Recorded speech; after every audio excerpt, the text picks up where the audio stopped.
Secure your tinfoil hats, buckle down tight, and hold on loosely as we soar over the rocky tops of the La Platas on a rocky mountain high, get sucked into the vortex of the Four Corners, and settle down snugly at mile marker 420 in colorful Colorado. Saturday, January 30th, Sunday, January 31st, for those of you across the pond and beyond. Welcome to We Are Paradox Media's Late Night in the Rockies. I'm so glad you guys can join us this evening. I'm your host, TessaTNT, and I hope you guys had an awesome week and a rockin' weekend so far, and I thank you guys so much for joining us tonight on one of our many outlets. You may also find us on Spreaker, Twitter, Spotify, Apple Podcasts, Google Podcasts, iTunes, iHeartRadio, CastBox, Tumblr, YouTube, SoundCloud, TuneIn Radio, Deezer, Podcast Addict, as well as kpnl-db.com. We're being simulcast there, which is pretty dang awesome. I'm hoping and keeping my fingers, toes, hairs, and eyes crossed that there is no B word tonight. And by B word, I mean Bethering. Bethering. It's really ruining my life. They kicked me off Twitter. I don't know if I can move on. So far we have 4 people in the forum. Generally, we like to have 5, but we've been having some phone issues, so we're hoping to get number 5 in here shortly. But right now we have SleepyDave Davenport, who is our Monday host, with Coffee and a Chat with SleepyDave. We have Moonlight, a.k.a. Mooney, a.k.a. Kevin McDougal, as well as Hello. The lovely and talented Miss Mia Savage. You guys, welcome back, and thanks so much for joining us this lovely, crazy evening. Thank you. Thank you for having us. Thank you. We just had a crazy full moon, and the energies are still around. It was a good full moon, though. It was in Leo. It was awesome. So, super fun. Too much fun for me. I don't know about you guys. For me, it was really good. I didn't go out on the full moon, but I went to my sister's house last night. Investigated her house first. Hi, Catherine. And then we have Miss Catherine Savage, or Kathy.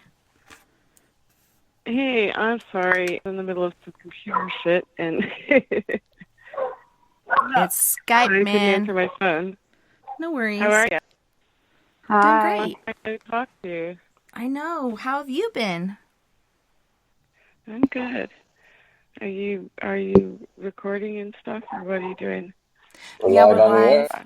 Live right now. You know what? You're Can you live give me on KPNL. I'm in the middle. I've got a problem going on right now with this computer. So can I have a minute? Can you call me back in a few minutes? Yeah, for sure. Or you could just I'm mute trying to yourself. get- Whatever works easiest. No. Yeah, you can just mute. I need give me like 10 minutes to get out of this, or my computer's gonna crash. Or No problem. Hopefully All right, we'll thanks, see you Tess. shortly. No worries. See you soon. okay. That'll Bye. give me time to do my makeup. Do your nails too. I'm gonna re-put my face on. Wow. No, but it was Gotta crazy. love moms and technology. We had so much activity last night and so many toys to play with, and I was really disappointed because I ordered I think it's called the Spirit Vortex or Spirit Portal or something like that. But you plug in your app or your, I want to say Ghost Radar, but Ghost Box into the speaker. It cuts out all the fuzz and other crap, and you hear generally just the voices. It didn't arrive till today, so I didn't get to use it last night, but we used everything else, and it was just insane. All the activity we had, all the different spirits that showed up. And then after that, we went up to the homeless camp in Durango and did some investigating up there, where my friend has a tent up near the top. It had just snowed a lot. We're walking up there in these slippery-ass boots. Luckily, we got to hang out at the top for a while in this tent, but on the way back down, it was insane. I swear to God, my body tried to fly into 5 different pieces all at once, and then came back together.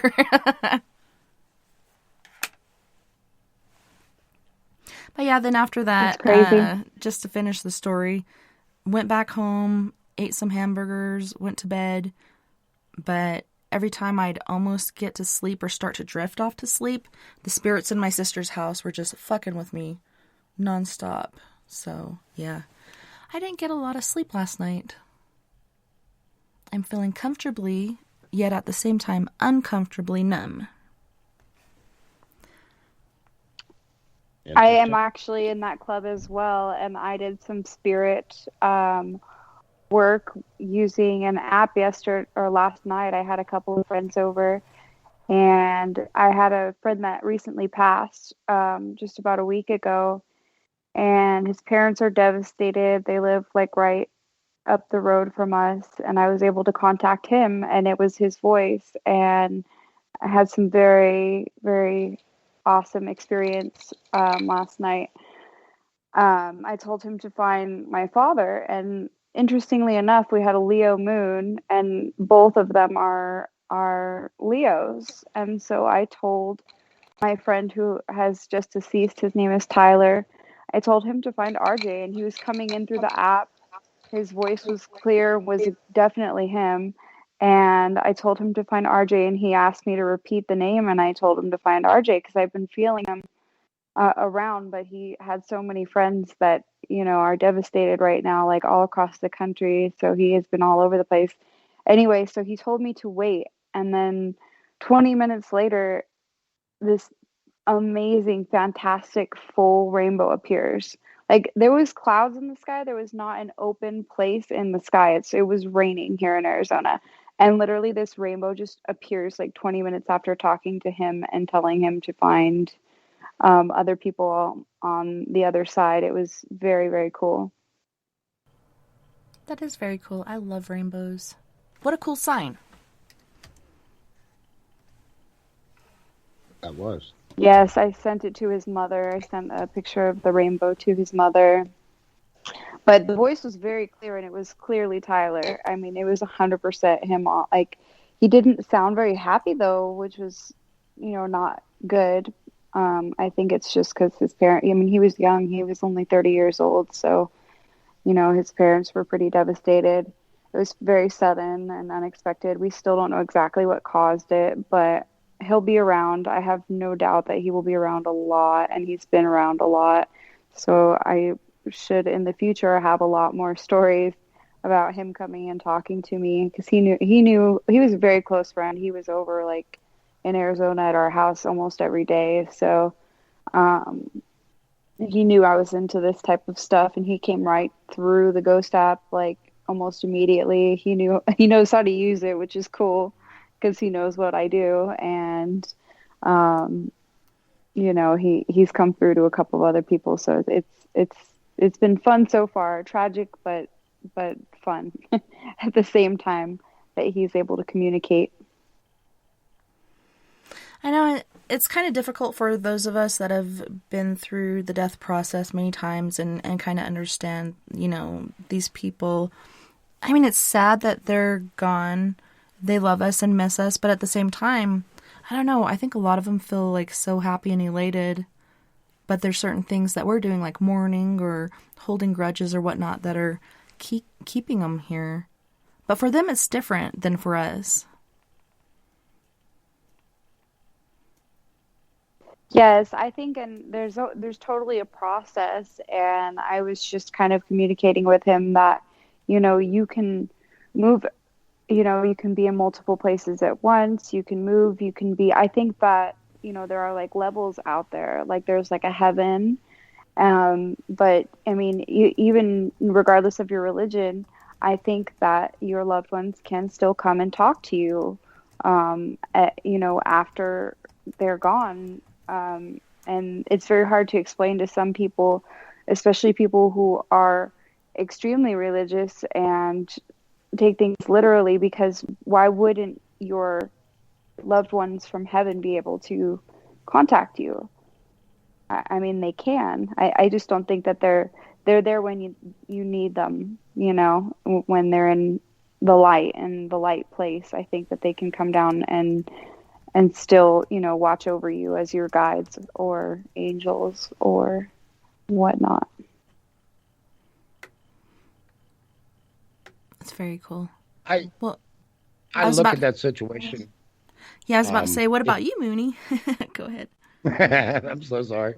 I look at this situation, and so many times when somebody passes and their family is wanting to communicate with them right away, the problem on my side when I look at it and I know the person is that they are just so emotional, and their energy they're giving off is at such a high level.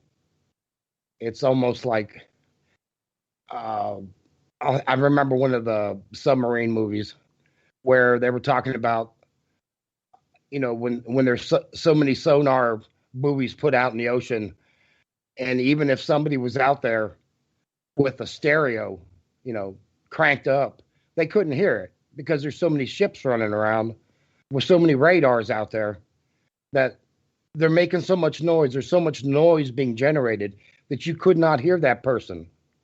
You're making so much noise yourself spiritually that you're not waiting for a response. You're just screaming out there.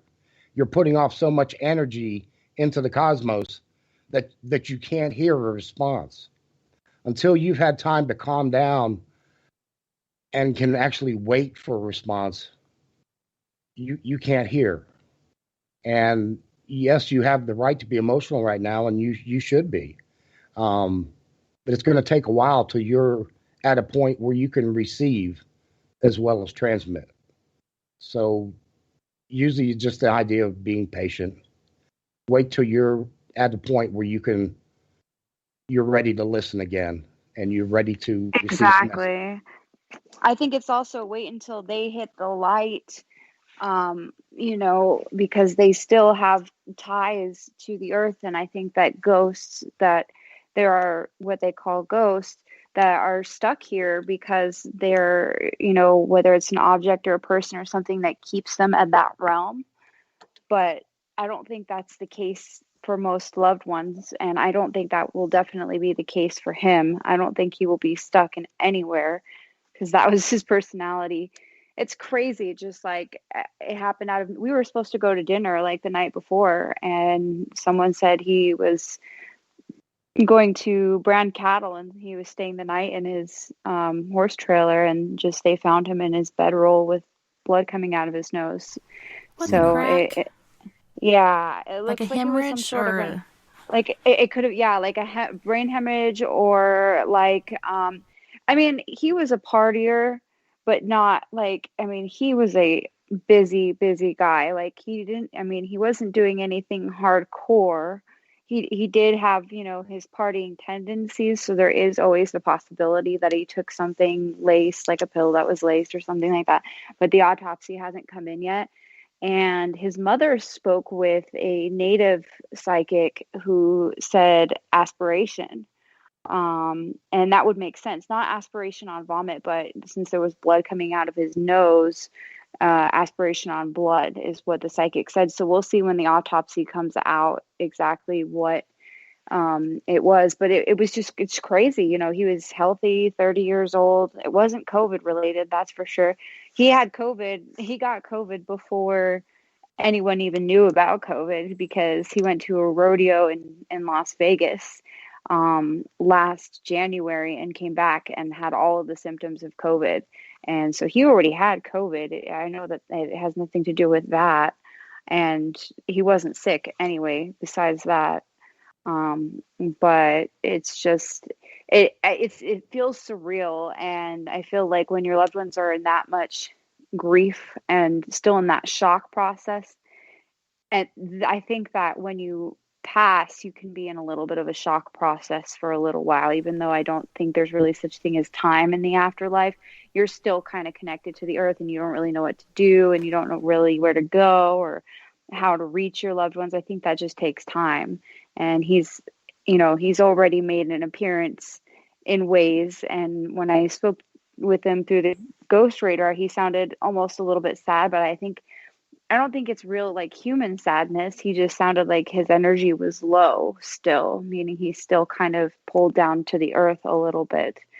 But I think in a few weeks he'll start, gaining strength and going into the light and being able to do, all the fun things that he will be able to do.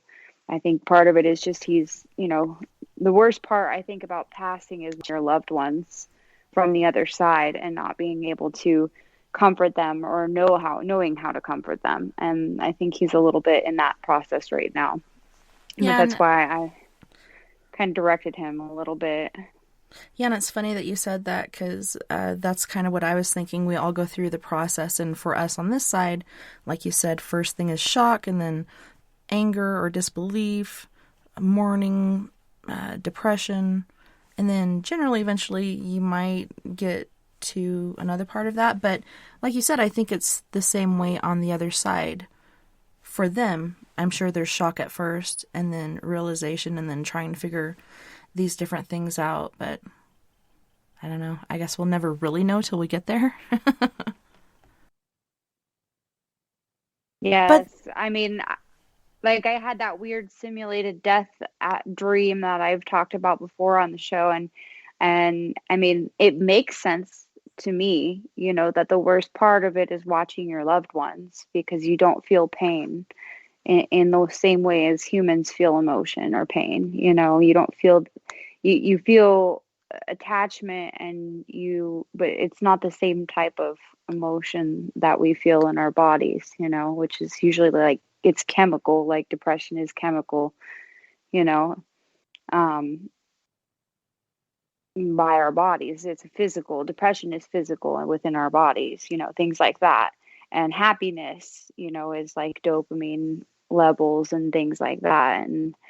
And you don't feel emotion in a human way when you pass, but he's got to be, I think he has to be a little bit in a shock too, because it's so sudden and he was so young and he was just literally like on Facebook and stuff. It's crazy how many people actually knew him.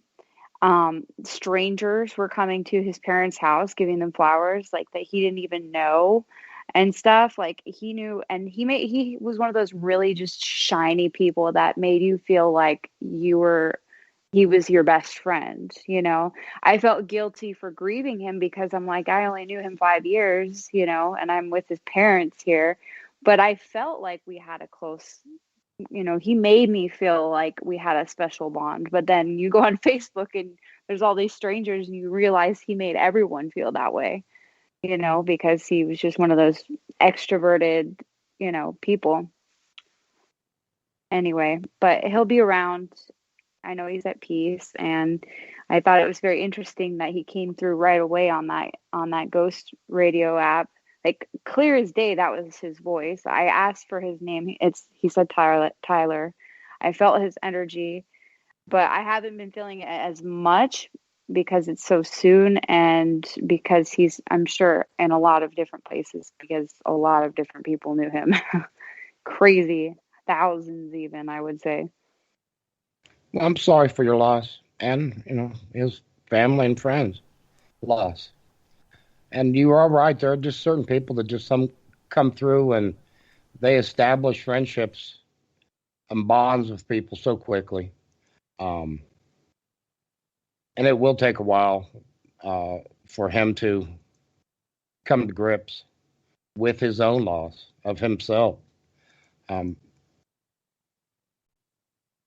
Tragedies are tragedies. I don't care which side of the fence you're on. We don't instantly heal once we die. I don't think so. And I think we don't instantly. I don't think we instantly become intelligent beyond comprehension. We go through a process, and it's a healing and learning process, and we grow. So just as just as we leave our loved ones behind, the dead are out there searching for answers, searching for their lost loves. They're going through process themselves, and it takes time. That's just the way I look at it. Yeah, and for me, I kind of think that due to personal experiences that I've had, that some people are more spiritually elevated or educated or something like, bam, day one, they're there, full figure entity, beaming and glowing, a smile on their face, and they're healthy again. They're not the same sick person, and they're smiling, they're happy. Some people get it right away, and some people it takes a week or so, some people it takes a month or so, and sometimes it can be years. It just really all depends.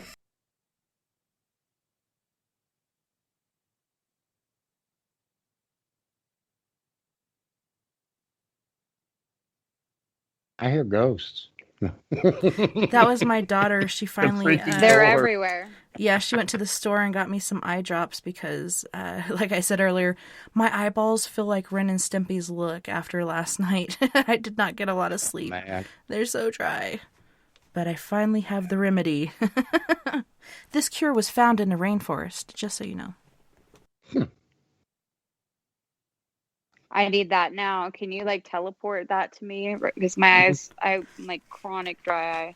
I thought I was going blind for a while. And then I went to the eye doctor and he's like, no, your vision's pretty good. I was going to get LASIK. And then he's like, well, they showed me the LASIK video, and the person in the LASIK video, when they got before they got their LASIK done, and the after results were where my eyesight was at, according to my eye exam. So I'm like, okay, so that video didn't make me want to get LASIK because the after results were my exact vision, and the guy was so happy in the video, and I'm like, okay. So and then they basically diagnosed me with dry eye. So I should really get that. I know there's medicine for it now, or a prescription for it now, but this clear eyes only goes so far. Right? Only lasts so long and only does so much. Yeah, I started using my cold mister to put some humidity in the air about 2 weeks ago, and it's helped me with my dry eye a whole lot. And I was putting my eye lubricants in like 5 times a day, and now I'm only put it in like once or so a day, and so it's helped so much having that in the room where I sit most of the time on the computer. It's helped a whole lot. So, and they're not very expensive anymore. Get a decent one that can hold, And blue light glasses are good as well. I got myself a pair of those. I don't know where they're at, but I can't find my glasses. I'm blind. My spectacles.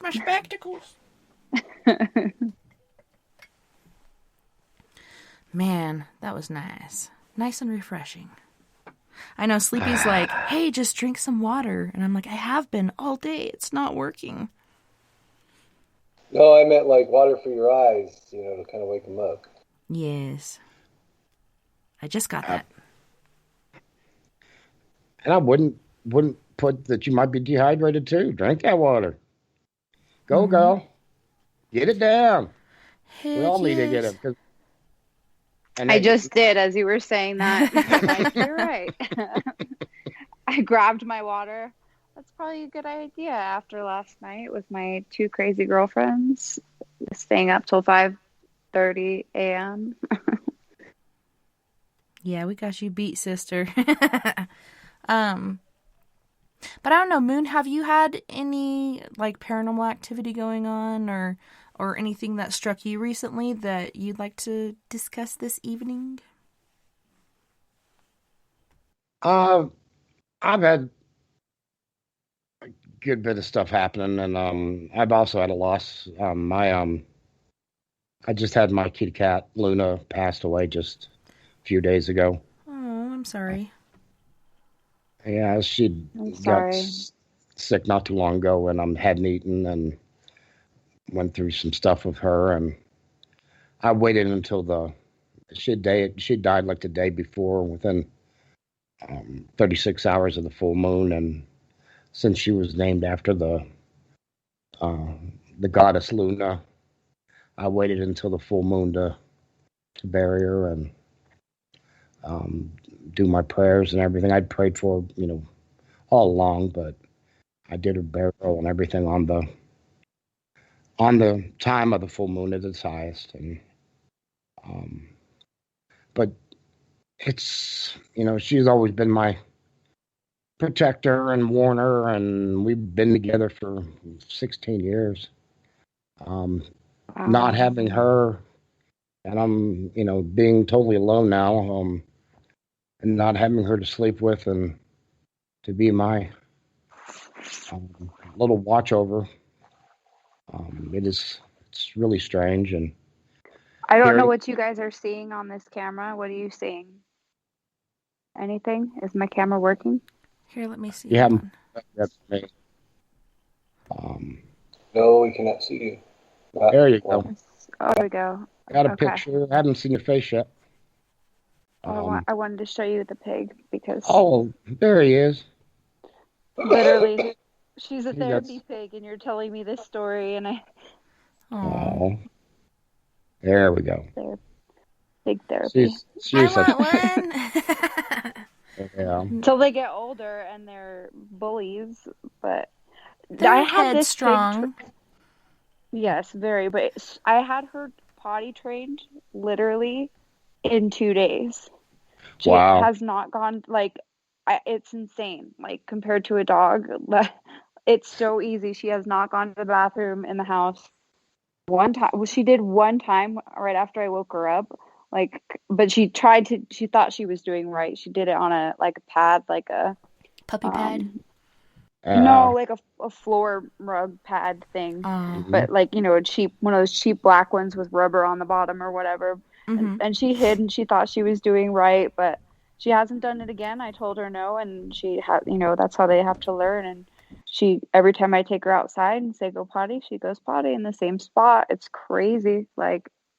I think pigs are actually, they're just very destructive, and very smart, and they will try to outsmart you. Some of them can. I think they're like the third smartest animal in the world or something. Third or fourth. I'm sorry for your loss, Mooney. I appreciate that. It actually brought tears to my eyes. I was watching a vet show actually today, and something always gets me with animals. Every other... that Dr. Pol, incredible Dr. Pol or whatever it is, the weird Swedish guy or whatever he is. Yeah, I like this show. I don't know. Yes, but I was crying every different animal that came on today for some reason. I was like, no, a prolapsed sheep, no. It was bad. The cows that was bothering me on the show. They treat the cows so gingerly, and they have so much care for them, and it's the big animals on the show that they treat with so much care, and I always feel so badly for them when they have something serious going on with them, and so yeah, I when I get a chance to, when I flip through on a Saturday morning or whatever when it's on, and they got something like that going on, I can't move from the bed, and I'll just sit there and watch a little stupid story. I'm like, I want coffee so bad, but I can't get up and make it. I gotta watch the rest of the show, and the see horse, what happened with this. I had to put down a horse on the one today, and I lost it. I lost it completely. I'm like, no, because I actually did have to put down a horse this year too. I mean, I got the horse very old and crippled anyway, and thankfully I wasn't there to see it. But as they're putting the horse down on the show, I'm imagining putting my horse down. Thankfully, again, I didn't have to see it because had broken legged, and Ross kind of did it behind my back and didn't tell me for a long time. And now we have this joke. It's so funny. We have this joke because he kept telling me that the horse was in the other pasture, right?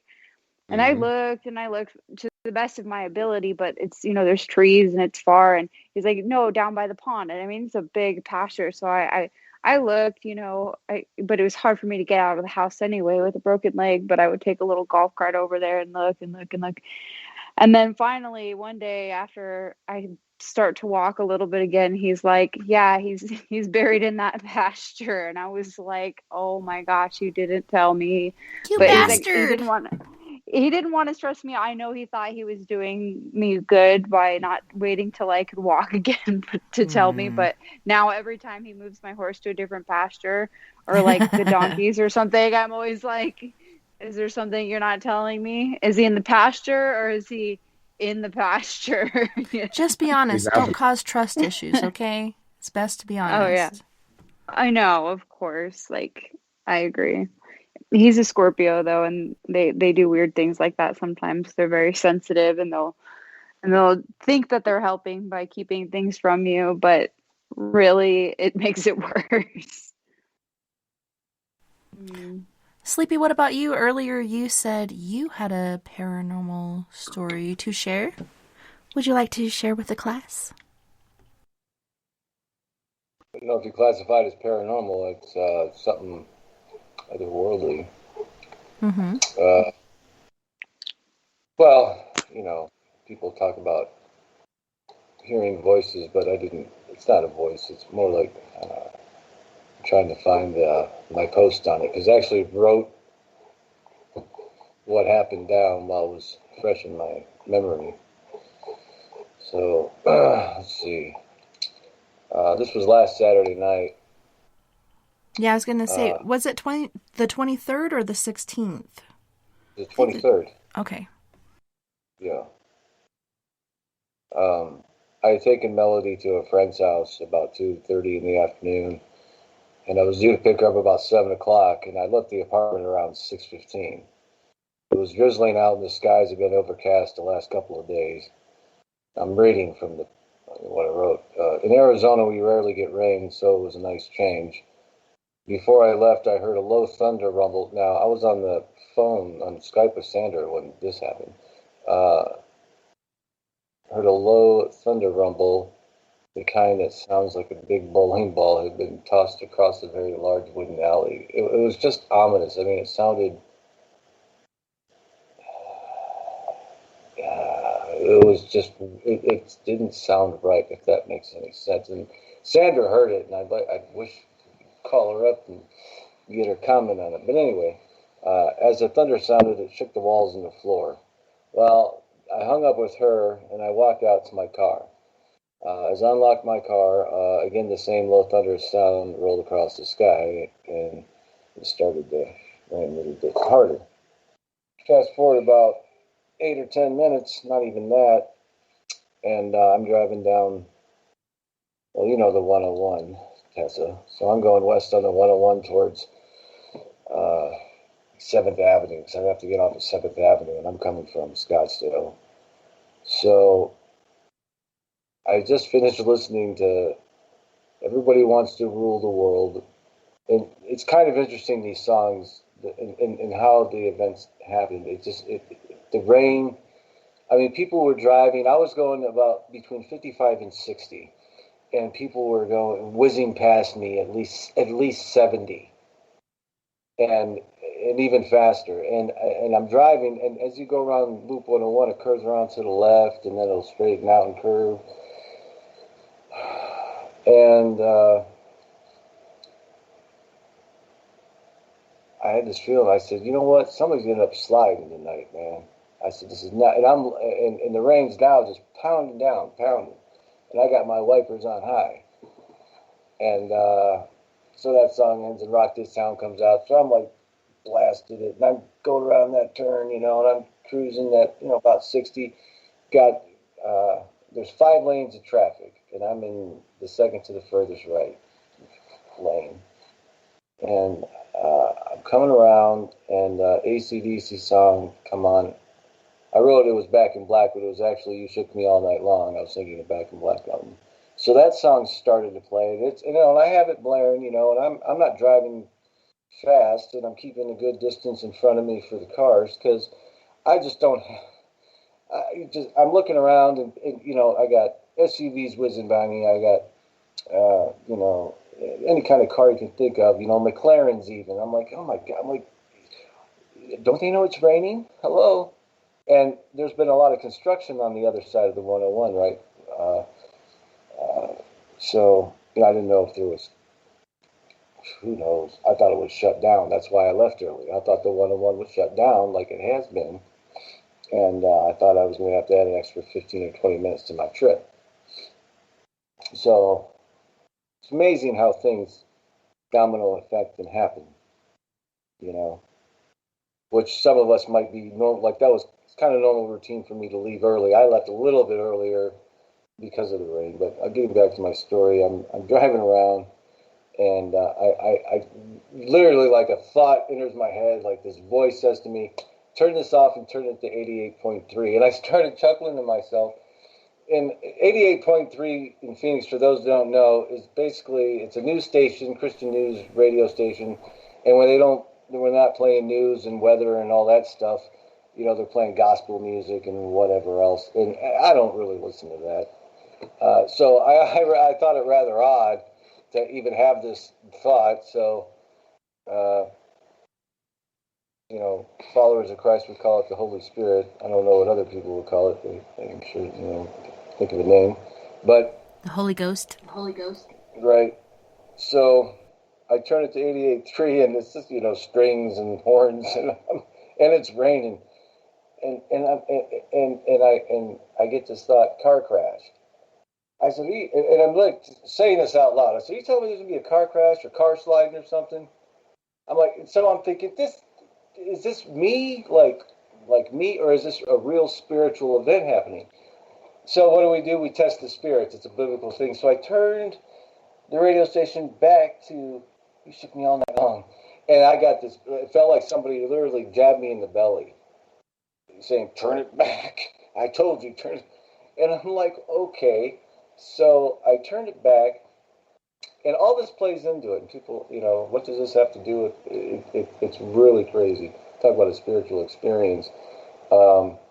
So I turned it back to the strings and whatnot, and I'm driving, and I'm looking around. I'm looking out my my left side of my driver, you know, window, and I'm trying to see out my driver's side window, and I can't see anything. It's all blurry, and, you know, lights are, you know, distorted. So I looked forward, and I looked to my right first, because I don't know if somebody's going to be coming up, whizzing on my right and cutting in front of me. There was a car in my left and about a car length and a half ahead of me, and then I couldn't see if anybody was in the other lanes. It was too blurry and too black, and the rain was pouring. So after I finished looking to the right, and I'm looking from right to left, as I look to the left, I see this, it looked like a Monte Carlo or a Lincoln town car, one of those 80s style, just come careening really out of the darkness, just swerving, and he starts to spin and do a 180, 360, and he spins around literally this car like twice. The car in my left lane nearly hits him. He swerves over to the right. Now I had hit my brakes twice previously before I seen the swerve. So as I hit it the third time, I'm like, I'm going to hit this guy, and I'm going at this time. I'm going about 53 miles an hour because I'm looking down. I have all this time to think. I'm thinking, man, how bad's the car going to be messed up? How bad am I going to be injured, or am I going to be dead? Who's going to pick up Melody? Who's going to contact Melody's babysitter? They're not going to know for hours. And I'm thinking all this and going towards it, and this car careens. When it careened from the left to the right, it went all the way over to the right lane and stopped. I'm like, oh no. And I'm heading right for his driver's side door. And suddenly the car moved again, like somebody had pushed it or slid it. And the back end of his car was still, the back wheels were still sticking in the furthest right lane. And I braked again, and I prayed that I wasn't going to skid into him because, you know, the oils come up off that black asphalt. So I swerved to the right really hard, and I swerved back around to the left. I missed him.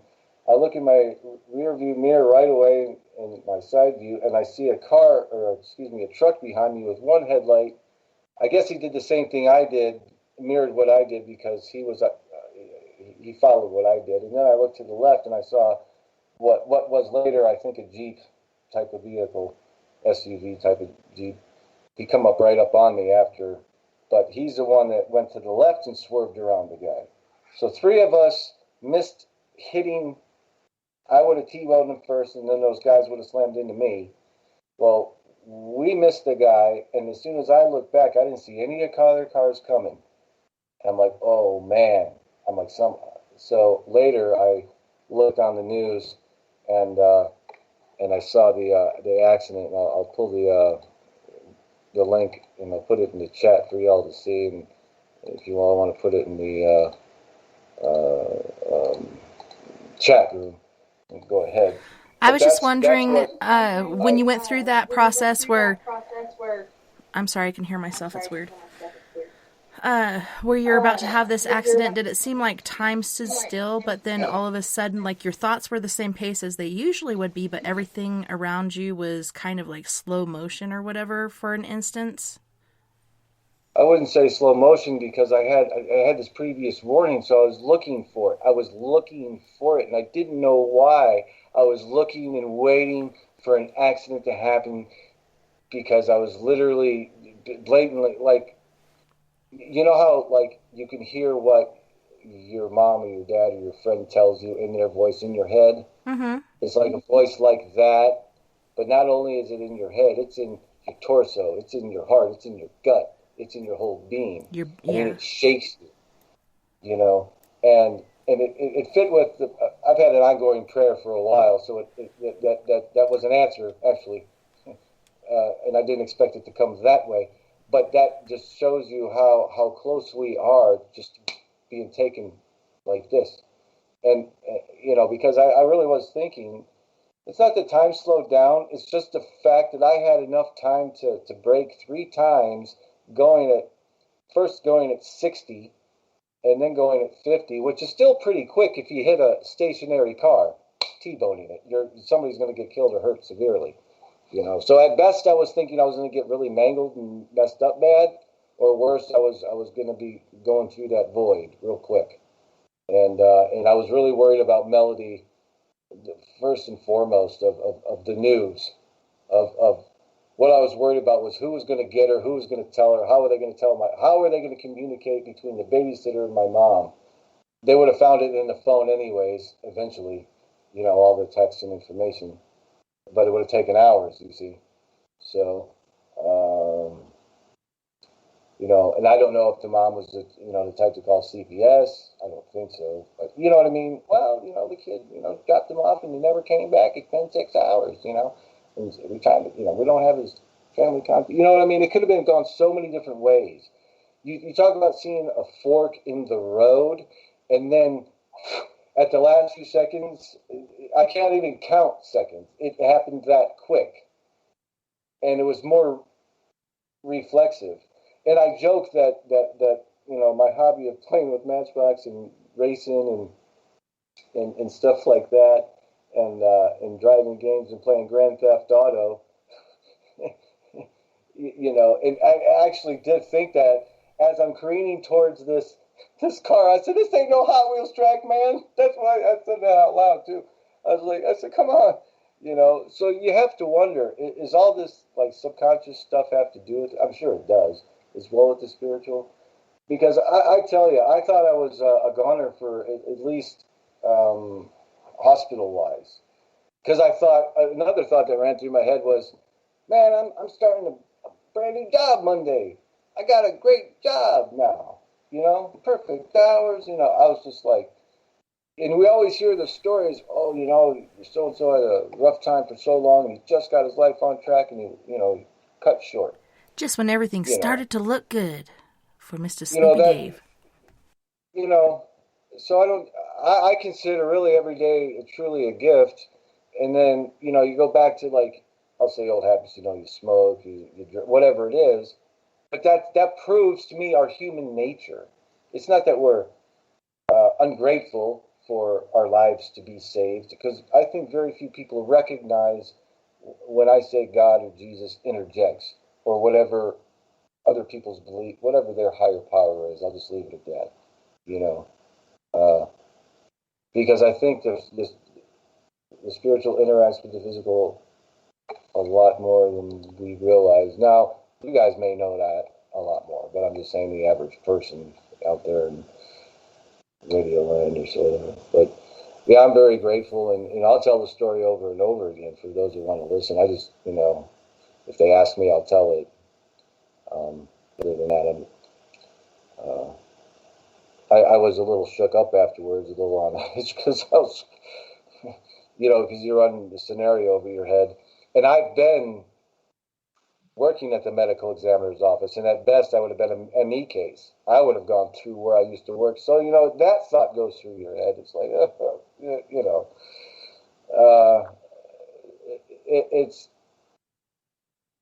it's not the time. A spiritual awakening. It sounds kind of like a spiritual awakening moment. There's so much going on within that process, within your own intuition and your third eye and your guides and your angels, and it sounds like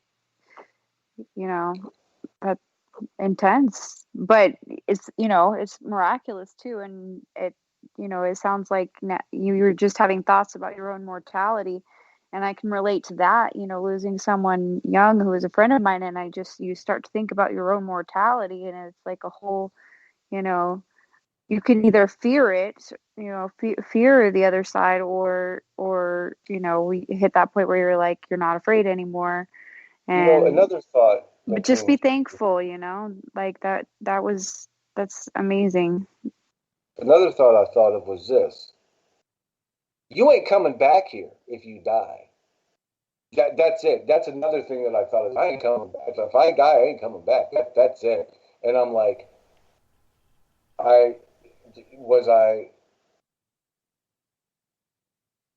can I put it? Did I accomplish everything that I was supposed to? Or was God just knocking me in the side of the head, giving me a spiritual wake-up call? Like, I'm here, I haven't left you, have faith, just like everybody should, and whatever, be positive, whatever. And, it's not that I don't think I was doing anything wrong. As I said, it was a pretty specific answer to an ongoing prayer that I've been having for several months. So it's not like, I don't know. It happens when you least expect it. So yeah, you can't plan for this. Yeah, exactly. Yeah, what I say is, if people, I hear people say, "I love the spiritual awakening. I would love a spiritual this and a spiritual that," and I always say, be careful what you ask for. Now, so true. I wasn't specifically asking for a spiritual experience like that. I had a specific question about the existence and making sure and for my own security, basically. And it showed up. Like taking a tally. As it has, then it starts. Then the Holy Spirit brings up other instances that you forget about, or other people. People could say, "Well, that's just you recalling." Yeah, well, I don't know. I think if it meant something to you, it counts. Like if it strikes a chord in you, it counts. Like it's doing something to the effect of what it's supposed to do. Yeah. But I'm glad I'm still with y'all, because y'all could have been talking about me being in the hospital or my funeral now. You never know. It could have been like 3 different ways. So and it's funny, but not funny. Every time I've heard you tell this story, that Carrie Underwood song, Jesus Take the Wheel, always pops in my head. And then for a minute I was laughing internally because I see SleepyDave as Carrie Underwood behind the wheel of the car. And then, but it's true though, like I've been in an accident like that where it goes this way, that way, this way, and that. All of a sudden it's straightforward. It's like your protector or your guide puts it back on track. Whatever it is that's trying to mess you up yanks again on the steering wheel and you're directed towards this cliff. Well, just about 10 seconds ago, it was a 500-foot cliff, but at this point, it's a 50-footer. So we're going directly off. I see where I'm going, and at that point, I know I'm going to be okay for some reason. And we flipped a few times. Nobody was hurt. There was tons of pine needles, so when the car landed on Tyler, our Dalmatian, his mid-body was in the moonroof, and his head and his hips were underneath the car, but due to all the pine needles, it didn't really hurt him. It just kind of messed him up mentally. But I mean, we could have gone so many ways. If we had not hit the tree that we hit at the very end, we would have gone off another embankment, which was about 1,500 feet down, and people are found down here sometimes by hunters and such.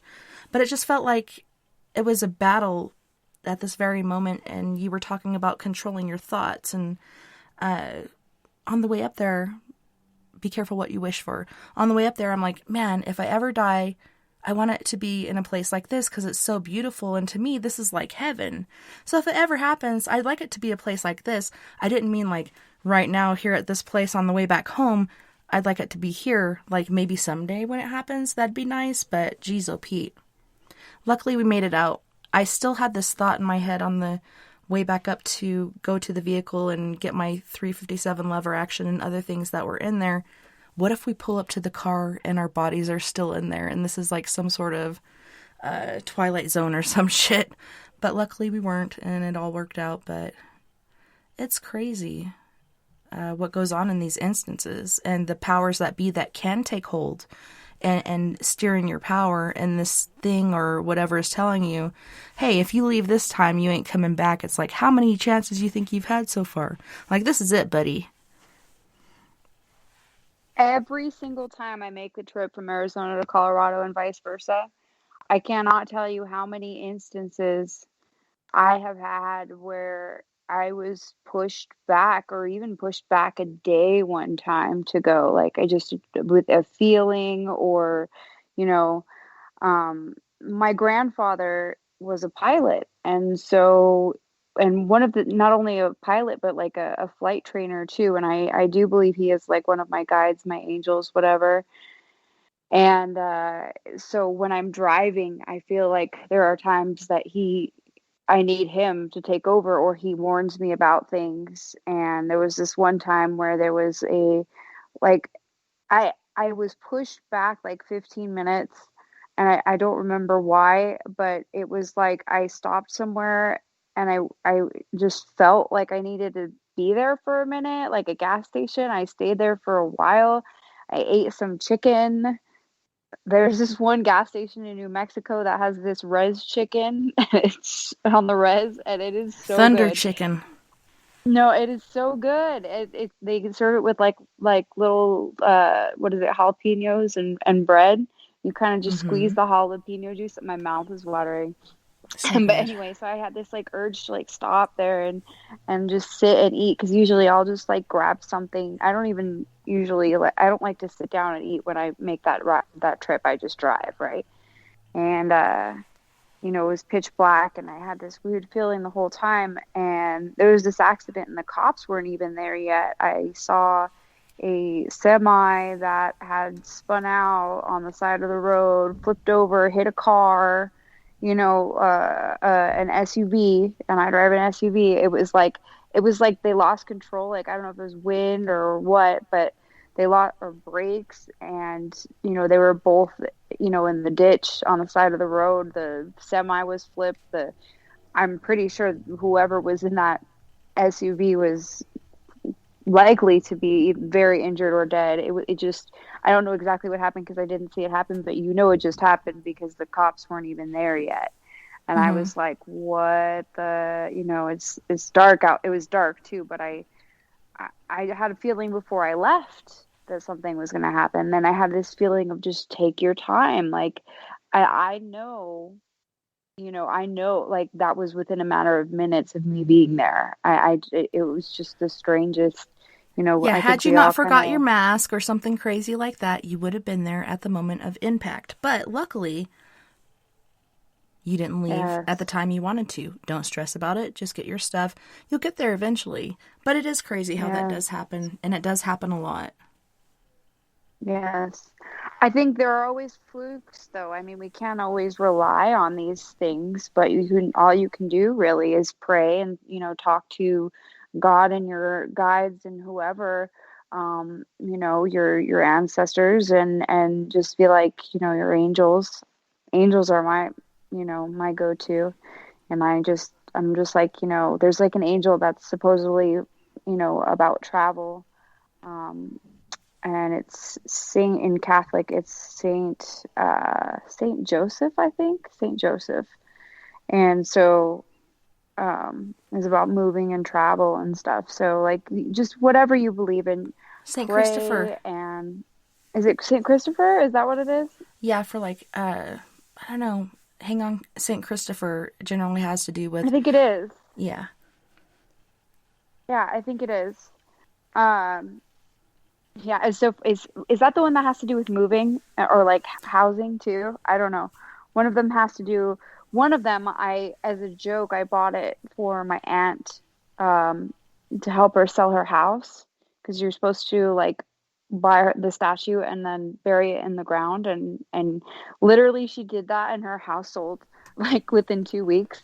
It was think insane. That one is George. Christopher is the one of like when you're in a car. I don't know. The reason I remembered it was a song called "Let It Ride." Yeah, and that one, as far as the houses, I've heard that one before. You bury them in a weird way. I think it is George, and you have to put them in all four corners. Correct? I don't know. I think it's just you just buy the statue and or just bury it in the ground or something like that. I don't know. Or put it in front of the house. I have no idea. But my aunt did it. I bought it kind of as a little bit of a gag gift, because it's partial humor but partial spirituality at the same time, and it worked for her. And I was like, wow, that's because they grew up Catholic. My mom's family were very Catholic, and so I thought that was just very interesting that the house sold like immediately after doing that. It's awesome. It worked the way it was supposed to. Well, on that note, you guys, we are going to go on our first musical break. Our first singer is Fireline Kiss, who is an on-the-road trucker. He has his 2 puppy doggies, and in his spare time, he writes and records music. This song is called Your Eyes. Then we have Cockroach from the UK with ICU, but it's spelled as in ICU at the hospital. And then, of course, you guessed it, Fred Johnson III with Sugar. This break, in case you don't like techno music, is 12 minutes and 55 seconds. Set your timer. We'll be back then. Don't go anywhere. We'll be right back after this musical break. Your eyes.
to find this with love.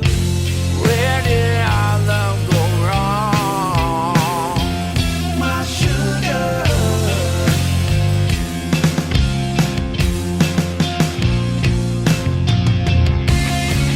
Why did I make you cry?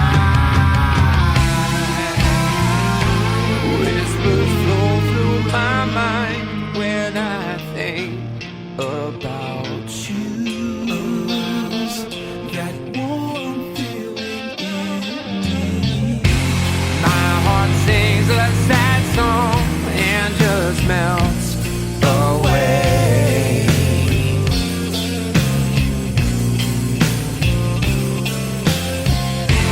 Please look into my eyes, my sugar.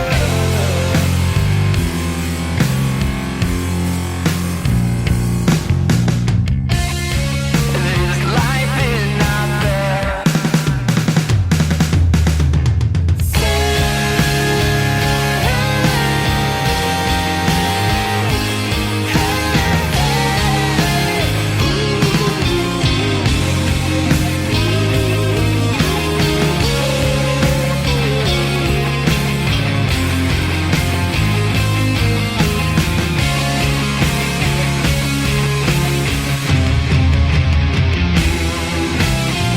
Until the sun doesn't shine anymore, I'll be there.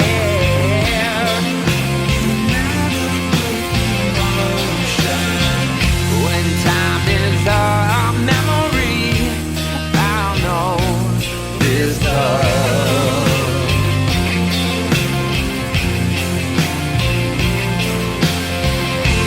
You will always be the one, my sugar.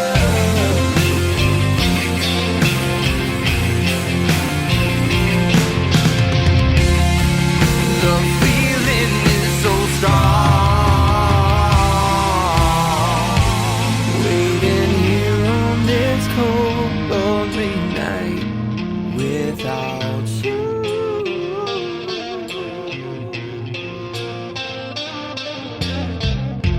Where did our love go wrong?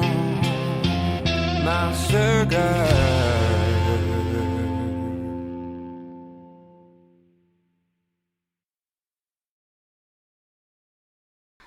Welcome back, and thanks so much for joining us tonight on We Are Paradox Media's Late Night in the Rockies. And we're talking about a number of different things this evening.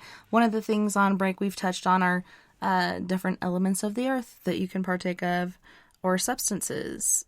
And a lot of these, like even in the First Nations or Native American world, are used in certain ceremonies to get you to a higher realm, or I want to say realm. I almost said being, but I think realm, maybe perhaps being as well, of spirituality.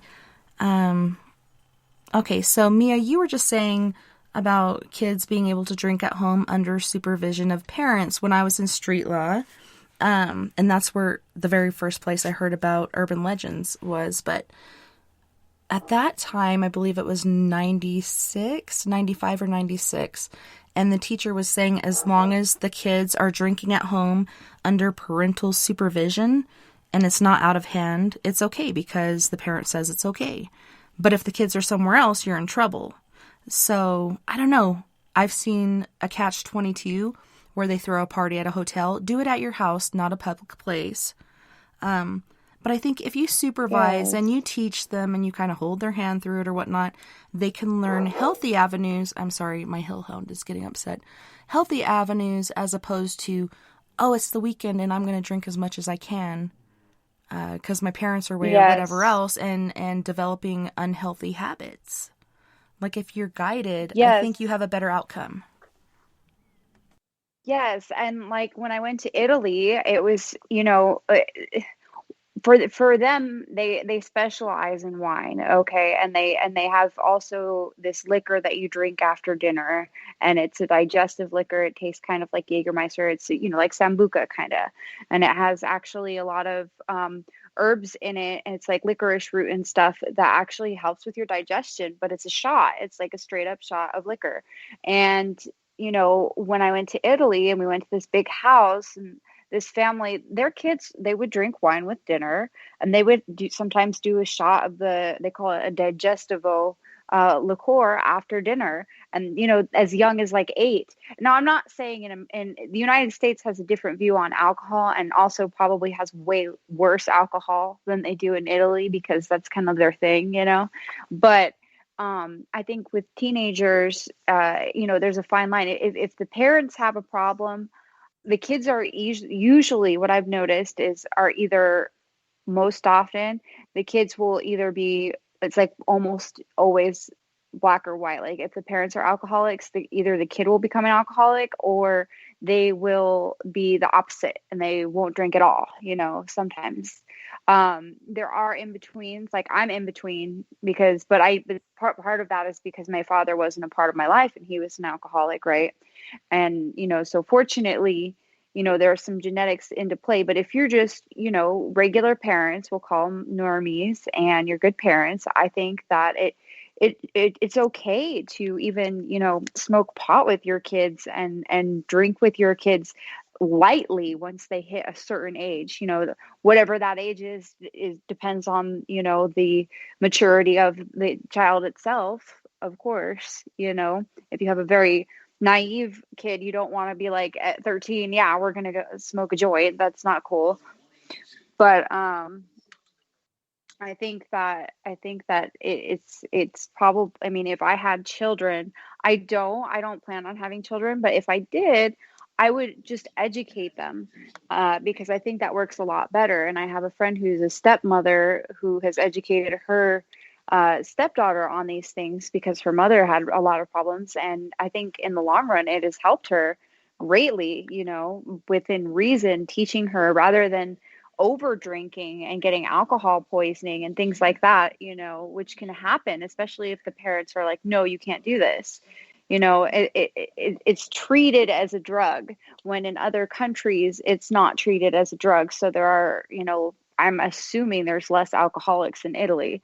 I'm sure there's alcoholics there, of course, but like compared to America, where it's used as a drug and promoted as a drug, especially when you're a kid, you know, give the kids high standards, give them nice wine, you know, like tell them like, okay, this is, you know, there's a difference between Four Loko and like a glass of wine, and, you know, like change their taste buds, and don't do it in excess. Don't be like, okay, this is just for you to get messed up. And I, you know, be like, you can have, you know, 3 beers every, you know, weekend at home if you want to, or something like that. And it takes the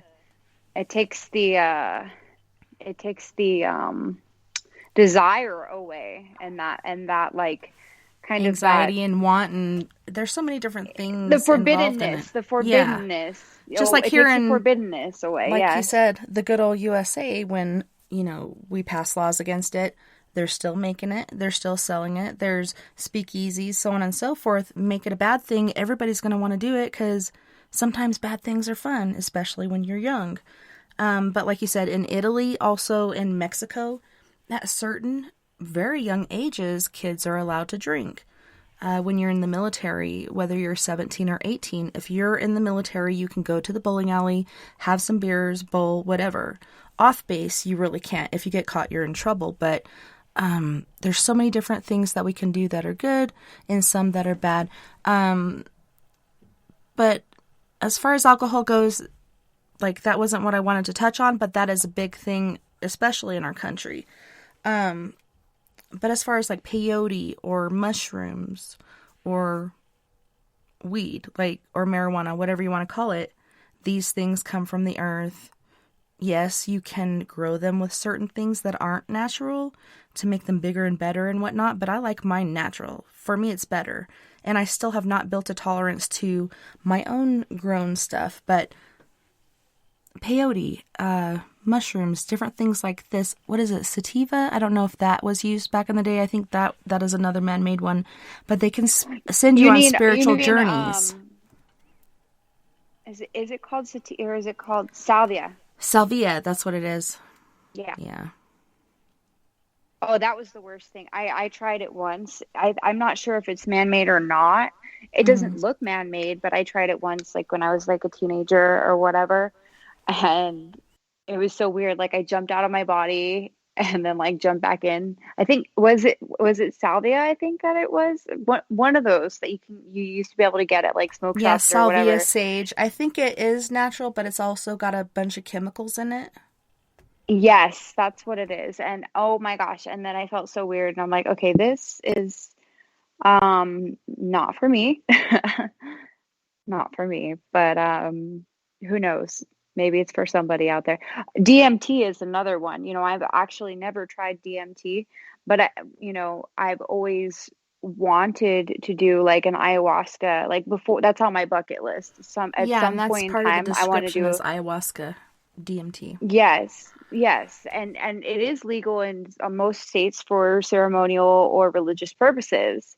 In some states, I'm not sure exactly which ones, but I would love to do an ayahuasca ceremony properly only, though. I would only do it properly. I've heard it's, intense and you throw up and stuff, and I'm not really like a person, nobody wants to do that. But I definitely would do like an ayahuasca ceremony, just to see what it's about, before I die at some point. It's on my bucket list. And we finally got Kathy. Oh, this is my we mom. got Kathy in the room. Yay! I'm gonna screw with all of you. Welcome. Don't let Skype get you down, okay? Because it's Hey, tried with many I'm of so us and it sorry. has She's in a not mood. succeeded. I'm so sorry. I really tried. I've been in tech hell for a while now, and I don't even know how to describe it, but I had to start everything from scratch, and it's just not going well. Anyway, I have like 80 accounts now for all different reasons. It's like 1,000 times harder than it was. I mean, I haven't had to do this for a long time, and it's ridiculous. It's just freaking ridiculous. I'm waiting for everything to get all tangled up in a big knot where you can't get into things because other stuff, you know what I mean? We're about an inch from that, but anyway, I'm sorry. So what were you talking about? We were talking about different natural drugs that like different tribes use to reach a different level of spirituality or awakening or whatnot. Ayahuasca or DMT, salvia sage, which I think is natural but also has chemicals in it. Peyote, which is what they use here in the Four Corners area. I think marijuana as well, passing around the peace pipe. Could be a cocktail of My things. mom has a nice story about her ex-boyfriend on peyote. Oh, I want to hear it. Is this the housewives of Dingle County or yeah. The cougar? The thing is, this is not an ex-boyfriend. It's someone that I A short-term I would run ex-boyfriend. into. A friend. Yeah, I used to And run briefly into this dated. person. Yeah, Briefly dated. And then I made this He had a enormous pet mistake. pigeon and a pet snake that he found in the desert. Well, I ran into him and he was really down on his luck, so I let him stay at our house, and this was like a major error on my part. So I kind of turned the part of the garage In our haunted house. Right. Well, yeah, this is what made things worse, but it was already a problem. But I don't know exactly what he did, but I came in and he was in his own plane, and He tore up the mom's bedroom. He tore up the entire bedroom, and he was growling like a tiger. And yeah, he was being just different knocking animals, things over. and he was channeling some sort of a lion or a no, I'll tell you what it was. He was a follower. He was the tiger. He was kind of a Castaneda follower. I don't know if you guys are familiar with that one, but that's do tell. they kind of gets kind of, well, Castaneda is this guy that wrote all these books, and he kind of like an Aleister Crowley, but not as dark. It's fiction, but there's like debate on whether this person really went and did what he did. And what he did was he went to an indigenous tribe down in Mexico, and he learned how to use, I think it was mescaline and some other things. No, ayahuasca. Ceremonies. Ayahuasca. But here's the weird part, okay? As it turns out, as it turns out, however, then there's an area near my house, very close to our house, where that actual tribe has made they live there. And they're a very, there's not a lot of them left. They're like an Indian tribe, but from Mexico. So they have a community in my neighborhood. And he was into that. I don't think he realized that was true, but I've seen their, they have a spiritual leader, and he goes on, what do they call it? A lot of walkabout or spirit quest. That's right. Yeah. Right. And that's part of their thing. So sometimes I'll see one or two of them into my bedroom because we would hear them at night doing their ceremonies. Yeah. You're like, come on, guys. Their little powwow place was so close, and this. It's a very small tribe, but they were known to be violent back in the day. Well, they have a very, and everybody does, but they have a dark side to what they do too. They get into both kinds of sides of that stuff. So it kind of made things really strange around my house, and we were already having problems. So sometimes I think that something got opened up. Which was facing the first and I could thing hear the powwows. I'll tell you my whole story. The first thing that happened is when I bought the house, I went to move in, and someone had been staying in it, in the room that Mia had. And they had left behind a lot of weird shit. Hair. There was a lot of candles. There was some writing. There was a lot of bad things. In my room, and she didn't tell me this till years later. Well, you were kind of young when that happened. I wasn't going to scare the bejesus out of you, I know, but things started happening anyway. You should have told. Well, not right away, though. We didn't have any problems for several years. But then some stuff, I never, and I'm a kind of a skeptic about some things. I don't jump right into stuff. But I've had a couple other things happen where I know there's more to things. But anyway, more to things. That's clear. There's more than BCI or MECI, yeah. Well, I've seen 3 ghosts in my life, etc. But it's actual full-fledged, you know what I mean? But yeah, right, where they actually show up. I mean, you can feel them, and you can hear that there's something around sometimes, and sometimes you can see them sort of on an astral way. But these are not relative ghosts. 3. And anyway, something happened in our house several years later that I will never be able to explain. So it was an ongoing problem. And the way that it happened with me is that I had all this weird shit happen, and I couldn't sleep because I was being attacked. And I couldn't understand what the heck was going on, but I was getting very sleep deprived because of it. And then one day I got up in the morning, and Mia comes out of her room, and she's upset, and she's exhausted. And she starts crying, and she says, "This thing won't leave me alone." and it was more like a feeling, like something was trying to yank you out of your body. Mm-hmm. So, but the thing is, she starts describing it, and it's exactly what I was having happen. And it's not like we had talked to each other. That's why we're kind of solid on some stuff, because it wasn't like we talked about it. But she starts describing it.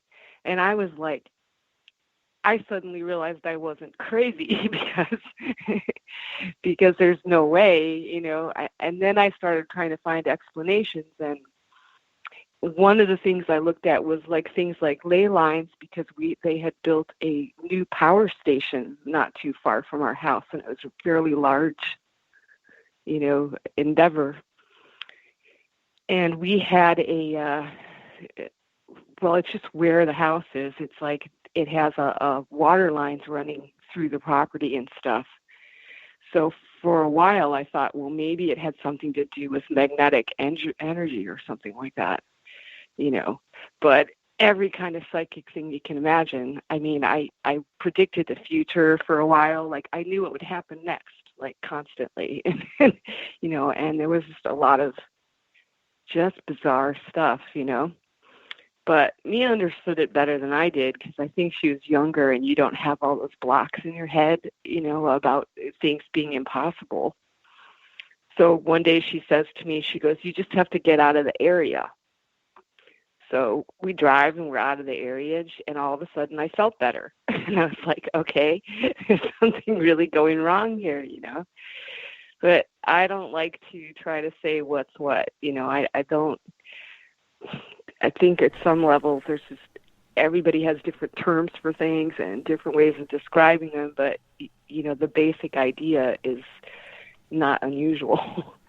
Yeah, and you said But say anyway. what's what, but you feel what is.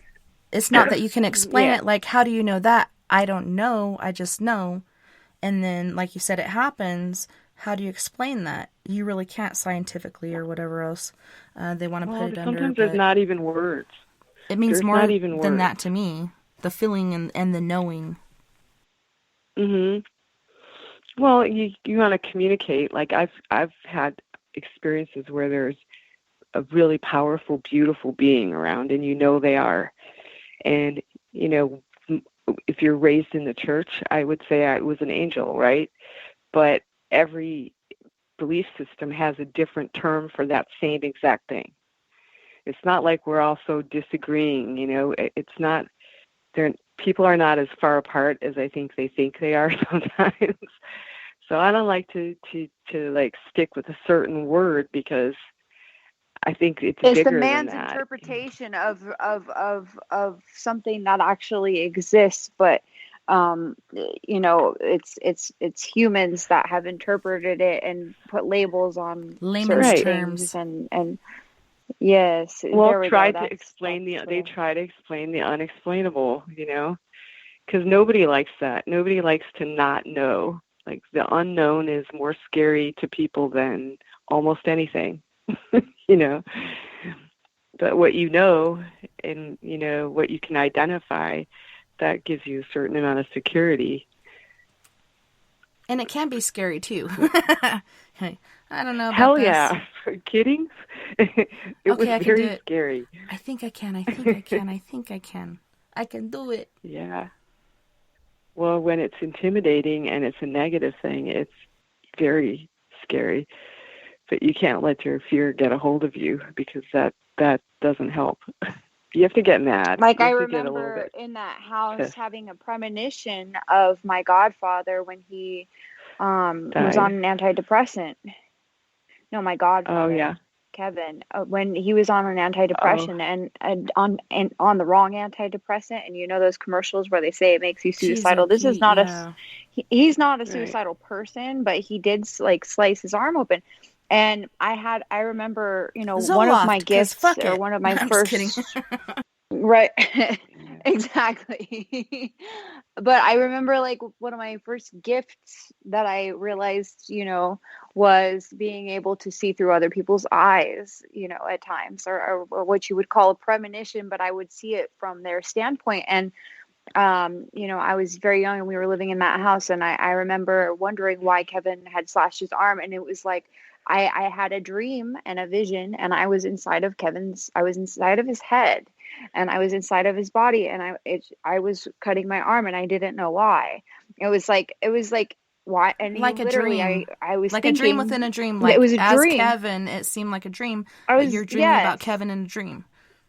but I was inside of his body from his perspective, inside of his head. And he was like, why am I doing this? I'm not, I don't want to hurt myself. He's like, why am I doing this? Right. Because he's not even like that. Right. This can't be And, real. that's I'm when going to you, wake up from No, this in and just that's a where, minute. Right. this is what I mean. Because Mia sees it that way, It's and I crazy. have this, gut feeling. I know this person very well, and this was a really weird occurrence. It was I not just feel like, logical. yeah, He was along with, on some meds that were not working right, and the day before I had told him that I thought he should stop taking them. But we weren't, roommates or anything, and sometimes when somebody's by themselves and they're in that situation, they don't know they're in it. So somebody has to tell them, hey, cut it out, and maybe their doctor doesn't know them well enough or whatever. But he didn't, because he's a person that's like, okay, they're always right. But I could tell he was acting too strange, and something not like just himself. snapped. But I've seen that happen now twice, and so I tell people, be really careful and make sure that you've got someone around you that knows how you behave. Mm-hmm. They know, because there's a lot of good things about that kind of stuff. Like, he's definitely got a depression problem, but when it doesn't work, it can be pretty bad. So you have to have somebody that's able to say, hey, you're not yourself, But anyway, that's a different conversation. Yeah, and I think when you go on those certain medications, it does change your chemistry. It does cause these other things, and it's kind of like spirits or alcohol or drugs or whatnot. It causes this certain chink in your armor, like who you used to be and who you're growing to become. Right. There's this little niche in your armor, and these parasites or whatever else that are out there are like, hey, check out that nice little buffet over there. Perfect time to attack. It kind of is like that. Yeah. But also, those parasites, if you're too shiny, if you're too shiny and happy, the problem with those stupid astral parasites and negative entities that are don't have souls or whatever, they latch onto you when you're really sad. But they'll also latch onto you when you're really bright and shiny and open as well. You're about and to accomplish something really big, and Satan's like, oh, hell no. We can't have this. We got to throw something in there to fuck this person up. And it's, let it run off your back like water off a duck's back and keep going. Don't let it stop you, because it will if you let it. It's curious. Exactly. It's a curious thing. Well, I think that sometimes things are good for you, and sometimes they knock you out of balance too. Mm-hmm. I don't, I remember, and there's phases too. It's just like sometimes you can do things. I used to go party, and then sometimes it's an obstacle, and it makes it harder to do. I don't know. Are you talking about psychedelics, Mom? Well, it's like I had this planned, and then really. I tried this, and it totally threw me off track. Or, that's what I'm thinking and I know people that they go and do acid, and I think they're not ready for some of the experiences they might have, because your brain has to adjust your thinking. I don't know how to say it. If tomorrow, just saying, it's possible to read someone's mind. And if tomorrow you suddenly could do that, there's a piece of you that still says, no, it's not possible. And it kind of protects you from being overwhelmed. I've done it, and it was so cool, and I wish I could do it again, honestly. I don't know what happened, but... Well, with soberly. I've read someone's mind before, and I wish I could do it again. I've done it a couple of times. Some people have that. I don't know what it's called. It's one of your chakras telepathy. That you open. Yes, and I've only done it one time where it was clear as a bell. I mean, I've had it a couple times, but one time specifically where it was clear as a bell, and it was so cool because I literally read this person's thoughts, and then I said something about what they were thinking, and then they were shocked because they didn't say anything out loud. And I was like, I want this all the time. This would be fun. Go ahead, Kathy. But think back. did you not also have something happen that told you that it's not always a good thing? Mm-hmm. Because We have almost talked about... every time, Yeah, go ahead. Sorry. almost every time you get something like that, you also get a little lesson in why it's not always a good thing. Yeah, I've gotten messages for people before, like at the bars or at the market or wherever else you may be, and you don't know this person from Adam or Eve or Steve or whoever else is in the mixture, but like you said, you don't just walk up to them and say, hey, guess what your grandma said or whatever. But a lot of times these people are drawn to you and they'll start talking to you and telling you their deepest secrets that they don't tell anybody. And they're like, I don't know why I just told you that, but, you know, this is how I feel. You don't want to know. Yeah, and I'm like, well, I'm glad you brought that up because before you came over and said this, I picked this up from so-and-so or whatnot. And generally at that point, they're like, hey, I get it. But if you just walk up to them cold and say, hey, guess what your grandma said? Quit yanking your crank because you're going to go blind or whatever the message might be. They're like, okay, get the fuck out of here, crazy whack. There's times when they can accept it and times when they can't.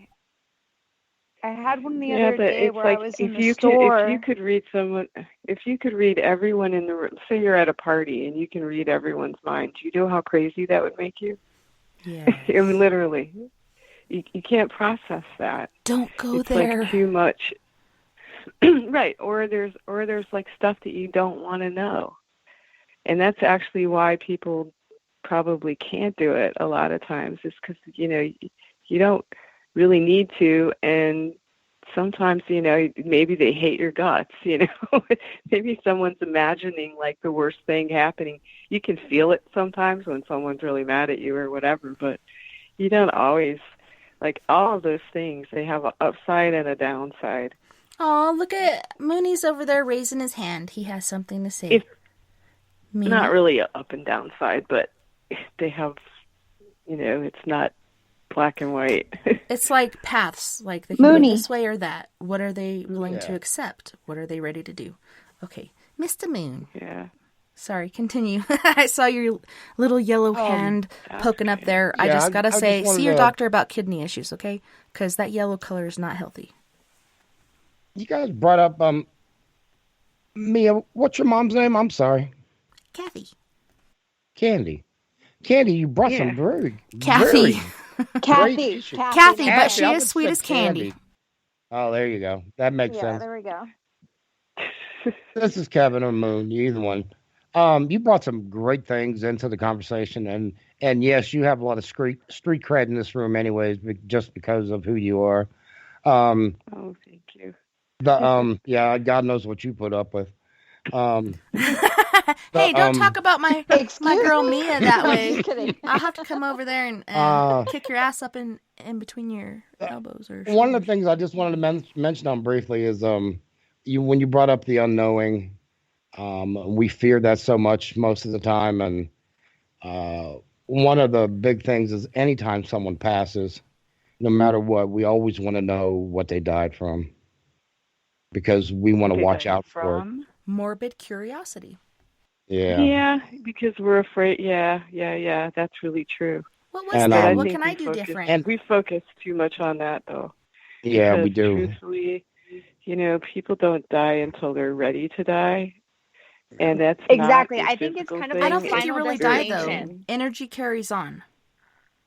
It doesn't die. But I think, you know, like the Final Destination movies, like I loved those because it's like no matter what. They would die in like all these really random ways, and you don't even know how they're going to die. But like you didn't because there's no escaping. Have you ever noticed? Have you ever noticed that people they try to buffer themselves against something? Like say one of your parents dies of something, you go and you do the diets and you do everything, you end up with something else.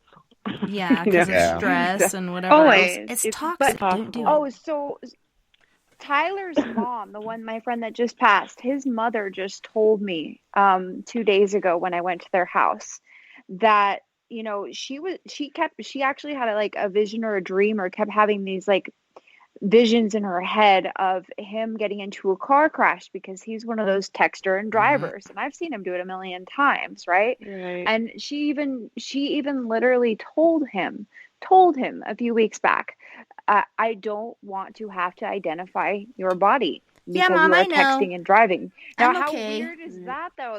That's not how he passed, but it's like she knew. It's like She knew. that something. Yeah, and she knew it's just something very was going to strange. take him some way. She just saw he was that going could to have be leaving. happened That too. that's just the universe giving her a warning. That's my gut feeling. My gut feeling is that this person, he was going. That's what I thought just too. done. I think he's just done. She couldn't pick up on the way. He lived a million lives. I've had skydived. I didn't. Who knew that? He lived a million lives. He went to a million places. He had such a full and rich life for being 30 years old. He freaking lived. We didn't know he went skydiving. We see all these random videos and pictures I all never over knew that about him. Facebook. No, and it's crazy. Like, he had a million lives in one, and so it makes you feel a little bit better knowing that he really, really lived. Like, he did not fear. I don't think he is a person that fear. He obviously isn't a person that feared death because he freaking went skydiving. I would never ever do that because I'm terrified of heights. Oh, yeah. If the plane's not broken, I'm not jumping out of it. Okay. I'm gonna take a poll. It sounds to me like he enjoyed living his life. And that's something to be. Yes. That's something. When to it's be my time, it's my time. Anyone... Otherwise, I'm good. Go ahead, Kathy. I'm sorry. I haven't talked to you guys in so long. I'm like, it's so quiet around here. But I'm going to take a poll and tell me if this isn't true. And it's really horrible to think about in a way, but it's not. When younger people die, a lot of times they're like the shiniest person in the room. Yeah. Like the 27 club, They're not the kid that no one paid attention to. They're the one that everybody knew and liked a lot of times. Or they're 30 and they had a really good life and they were really interesting people and they did everything they needed to do. But for some reason, I think those people are really close to other levels or something, and they're just like, they come and they finish up, whatever little they had left, and they're like ready to move on. Almost like Billy Joel said, this earth, only the good die young. It's not always the evil, nasty bastards can live forever. But the good people, they take them away because there's a plan. And it's like, man, that's not fair because this person really helped me at this point in my life when I felt like there was nothing else left. They came in and shared this with me, and it helped me to go on. Or whatever it may be. Like, they walked in a room and everybody just felt brighter and lighter and happier. You couldn't help but smile when this person smiled or laugh because they had a contagious laugh. But there's a plan for them that we don't understand. Exactly. This guy, it was the craziest thing. My dog, our dog, we could leave for 2 weeks. And our dog would come up to us and barely even wag his tail and just be like, hey, what's up? Where you been? But if Tyler came over, we would get so jealous because every single time he came over, and he was like, our dog was like this with nobody else, no one in the world, not even a little kid. And he would start crying and tail wagging. He would get so excited he couldn't even contain himself, like screaming with excitement when Tyler would come over because Tyler would play with him and Tyler would play rough with him. Tyler would abuse him. He would pick him up and throw him around, and friggin' dog loved it. Like, he loved Tyler that much. And we would yell at Tyler, like, well, how come he's not ever that happy to see us ever? When we're gone on vacation, never is he that happy to see us. Like, it made us the so dog's mad. Like, I'm sorry, telling him, Tyler's my spirit animal, okay? Exactly. No, it's just crazy how the magnetism. Kind of true. magnetic personality, magnanimous personality that was in this kid, and that, exactly like the 27 Club, like Kurt Cobain and all those artists that died at 27, Janis Joplin, and even though they looked all older these, than 27, like Janis they Joplin all and did Jim back Morrison then, and these yes. other people, you're like, damn, I thought they were like 45 or 50 or something.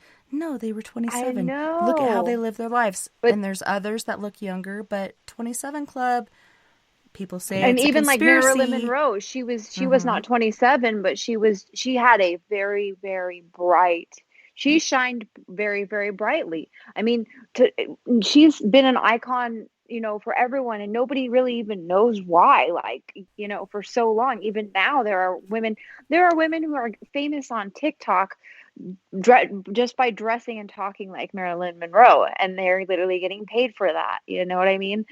She was that powerful and that shiny, and she died at what, like 35, 36, and there's Anna Nicole Smith, and she was young, but there was something, there was an aura about her, you know what I mean? Obviously too. She it came was from so nothing. hard, and it's hard to get past that, like, Yeah. victim mentality. Whitney. And a lot of people get stuck there. Oh, I do this because I'm the victim. Oh, I do this because my dad did worse, or I do this because whatever your excuse is. But me, like, I've been through death, I've been through molestation, I've been through so many things, and I'm at, like, even when I was young, I refuse to be the victim. I'm going to grow stronger from this, and I'm going to be a better person, and I'm going to help other people. I don't want to be labeled a victim. And people that do that have such, I want to say, sufferable or whatnot. Like, their life really sucks because they're blaming other people for their issues. It's okay. That's part of it. It's you like make your own decisions. You make your own decisions. You also realize you grow, though, and you it do that, makes you and then stronger, you realize, and that quote is true. Whatever doesn't kill you makes you stronger. And I see with girls, especially girls that get molested or raped and all that other stuff, the ones that get messed up in the head are the ones that don't speak up about it.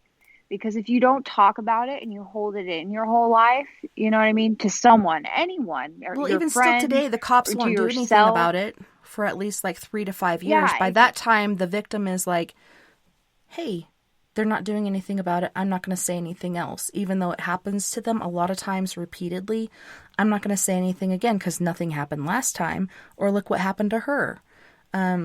People are afraid to speak out, even if it's men, not just women, even men are going through this. You need to vent. You need to let it out and speak then let the truth. It go.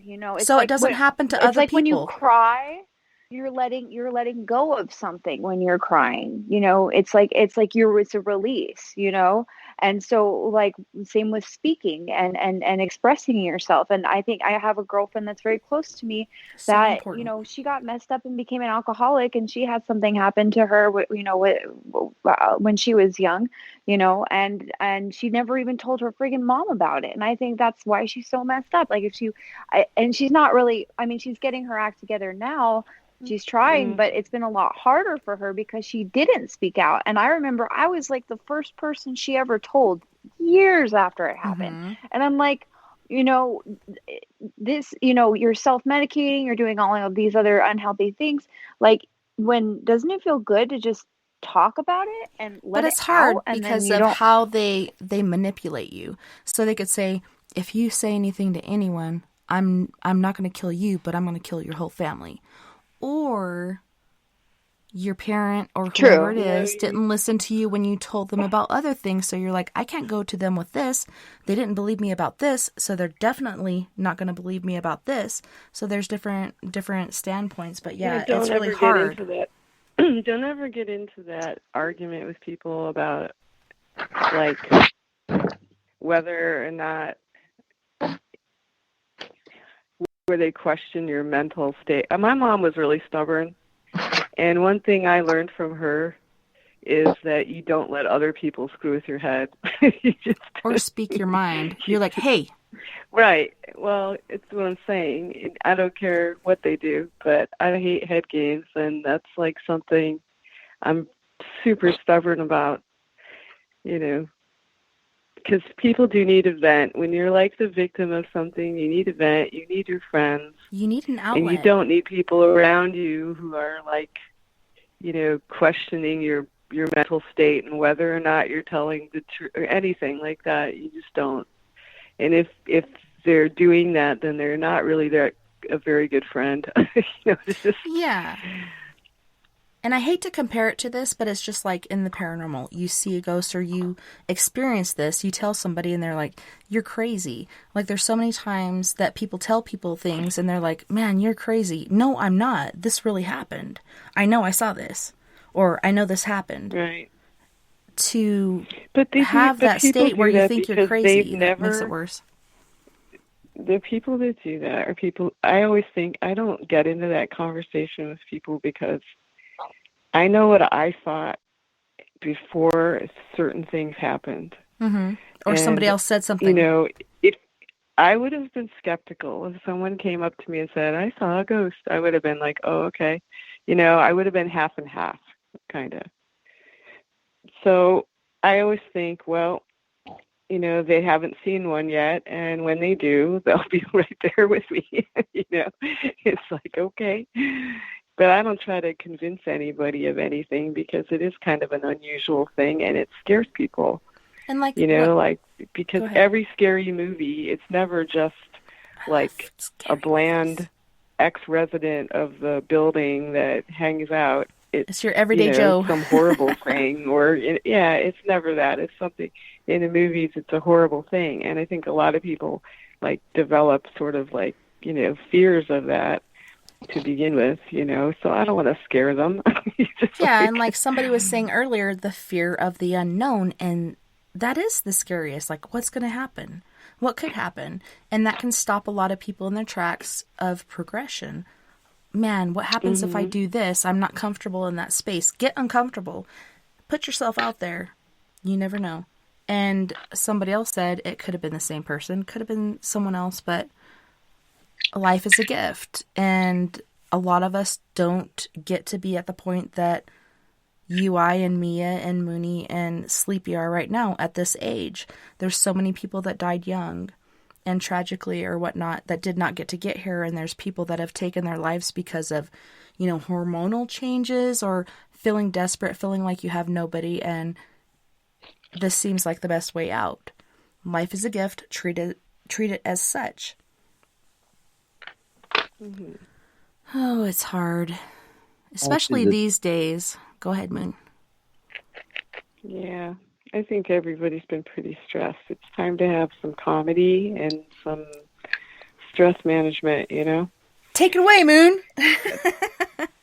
That was me. The Moon's on mute. Oh, okay. Well, I don't know where you guys are all, but do you think that's true? Are all your friends having trouble? Like they're not their usual chipper selves and stuff like that? I don't know, maybe it's because I'm older, but everybody I know that's my age is having difficulties of some sort, and it's kind of hard, I think I was doing really good till Monday of last week, and I came in and I was talking to Sleepy, and I was like, dude, this is not cool. I can't go anywhere. I'm not wanting to say I'm stuck with my kids, but I am. Like, I'm here with them every day, all day.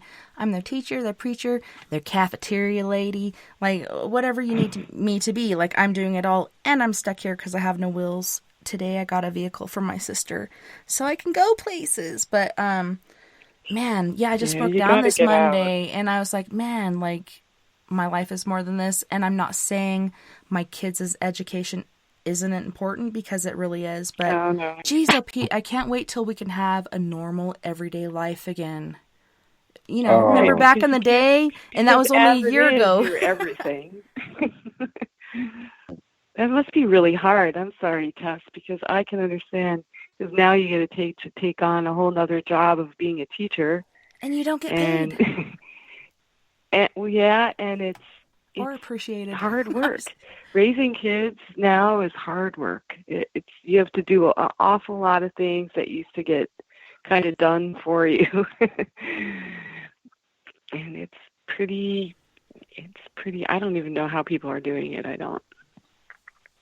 No, it's not easy. I had to homeschool. Yeah. Go ahead, Sleepy. No, No, I had to homeschool, and my daughter went until the end of the first semester.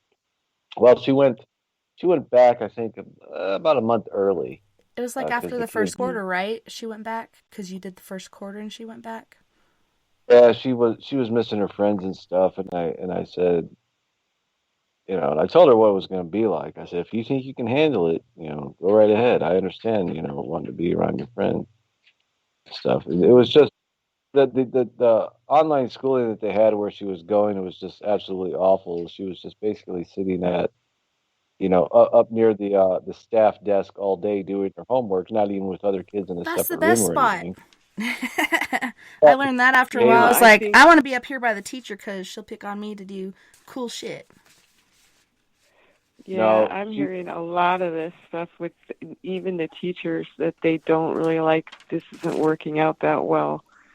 Kids are Homeschooling. spreaders. They don't get really sick, but guess what? They take it home and they spread it to you or your mom and dad or your Yeah, grandma and grandpa. But Right. can't have anything home, man. Well, I think if you don't have like a lot, it just depends. If you don't have a lot of older people in their environment or people who are sick, like if the kids you're in good shape and your kids in school, that's one thing. If you've got a health problem and your kids in school, it's another thing. So Well, I think that's technically I'm high risk, and I got my dad saying you should get the COVID shot. I said no, too many people are dying and having side effects. You can take that point. Go right ahead. Yeah, I You- know people Actually, who've had people die, Ross and is I up know there people getting that the have COVID gotten shot it right and not now. died. I'm not that brave. Ross is getting the COVID shot right now, and Keep this us is what he said. posted. He said that his doctor got the COVID shot like a month ago, and then got COVID. I heard about a Jason, what's doctor the that was So it- perfectly healthy, got Literally, the COVID shot, and they died. still got COVID. right. Yes, but if you can still get COVID, I'm gonna wait until they have one figured just out don't- before. I mean, I don't really want one at all, but That's what I'm I'm gonna saying, wait until too. they have it I'm gonna figured sit out back a little and bit see how because everybody else reacts, and then I'll be like, okay, I'm brave enough now if it's working out. But otherwise, I'm not your guinea pig, and that's how I was in the military. No, I'm not gonna get the surgery. I know somebody that got that surgery. Now she's fucked for the rest of her life. So I think I'll take chances and just go on to the real human world and see what happens. Never had an issue again until this year. My foot started hurting again. Well, I'm glad I'm not the person to make these kinds of decisions because it's really hard. I think they rushed it pretty fast, and They're scared. I guess I'm older. well, a doctor I've never is the seen one that anything even pushed admitted that that fast. he got the COVID shot and then he got COVID because he got it before anybody else did. He got the Just shot like the before flu- anybody else flu did. shot. What? And then That's he not- still caught. Yeah, and I got the he flu still shot, then I caught got COVID sick. because now there's different strains and stuff. And I'm like, okay, well then I'm not going to take it until They I perfect think it. they're going to turn this into like an annual thing. Like we're all going to have to get just like the influenza shot. You have to. There's different strains. You have to get, a shot a year now because Well, now we have the COVID very 32. first- The very first flu shots, some people did get the flu from them, and I did because I've been I do getting every them time. from I did too, and I never got it again. and I All never 3 get the times. flu. But I'll tell you this: they have gotten better. And before I started taking them, I remember having a case of the flu where I was enormously sick, Yeah. and I got pneumonia, and yeah, that has sleepy. not happened to me in a while. Like since I started doing it. So there's like an upside and there's a downside, but it does make people nervous that they put this through so quickly, and there's so many people in it, and there's so much money in it that you just really don't know what to think, But I would like to see it tested out a little bit. And if I was really healthy and young, I think I would maybe not jump in right away, Now, I I'm know not my young. dad's like I'm 42. Like back in the day when I was younger, like 42 was old, but it wasn't like 72 or whatever. But now that I'm 42 and you compare to how you felt at these other ages, I might get through it, but I might not. It just depends on what's going on at the time. But like I said, I'm not brave enough to you're go right get in the middle. Yeah, I'm not brave enough to go get the Well, they said that vaccination it's and killing die or people not die. 65 and older. Oh, If I they're was also 65 and saying older, that I it's would killing. take Well, the COVID shot, because why not? You know, but And my I would husband totally was take like, it. "Did You you know, just if hear that?" And I was like, "No, what did it say?" And he's like, "The news just said they're giving black people vaccinations because of what they've gone through." And I'm like, "Okay, I hear what you're saying and what you're thinking right now, even though you're not telling me, but I'm picking up. But it's not because of what they went through, you know, due to slavery and shit.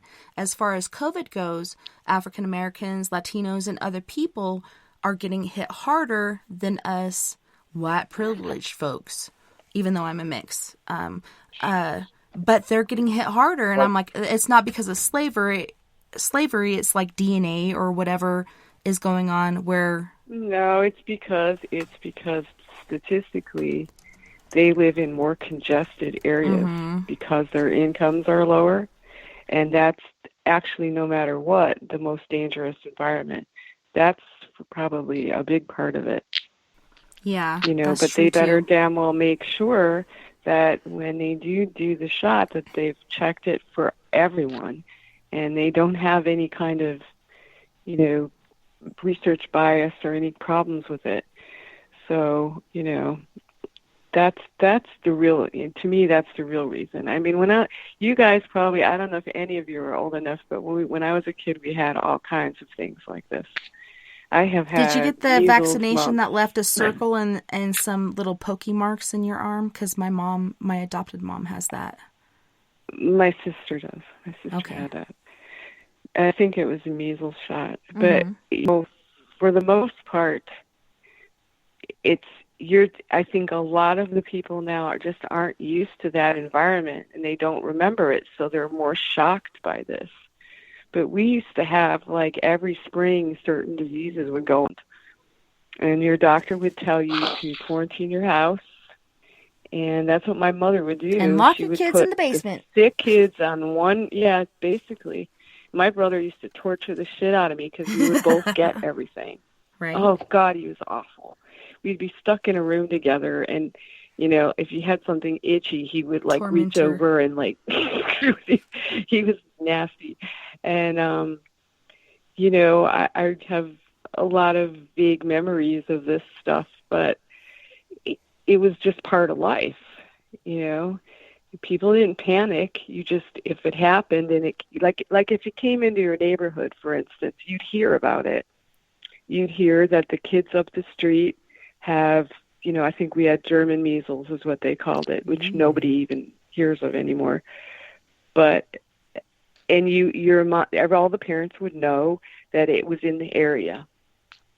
And, you know, your kids wouldn't play with their kids, and their kids wouldn't come to your house. Oh, wait, you got cooties. And people would be reasonably careful about, but they were a lot more responsible, too. Like, you wouldn't go running around with it.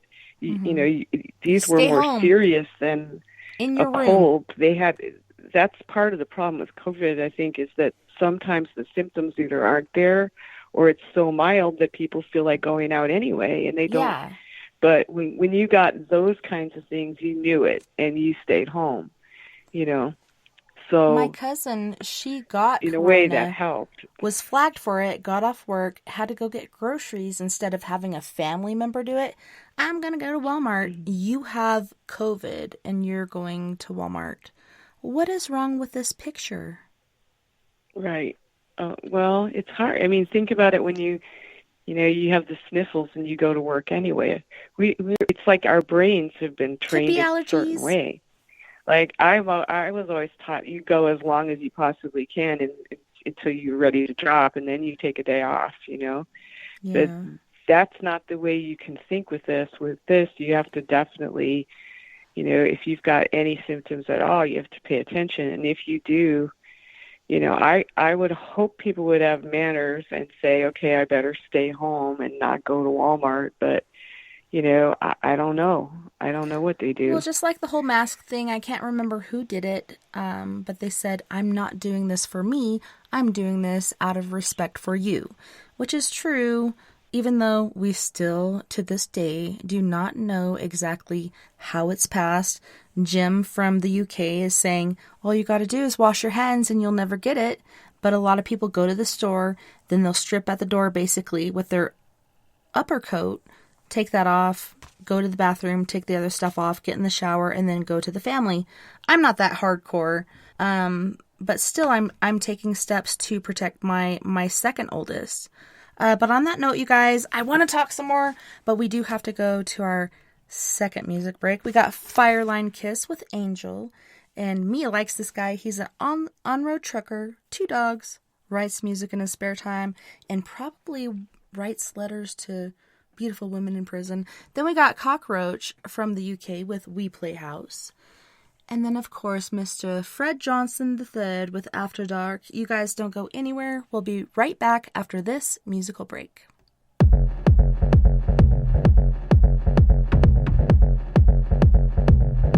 Angel.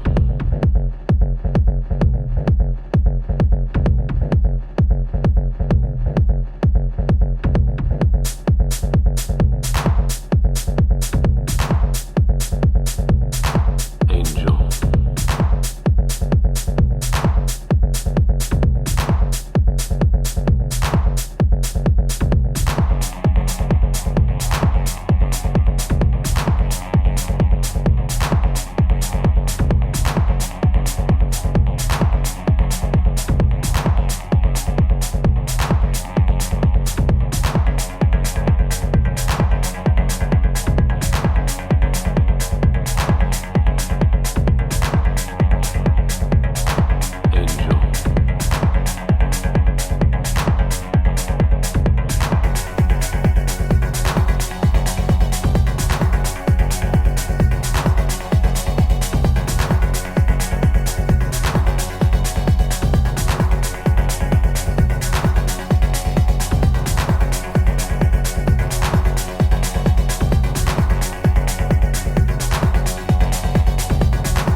We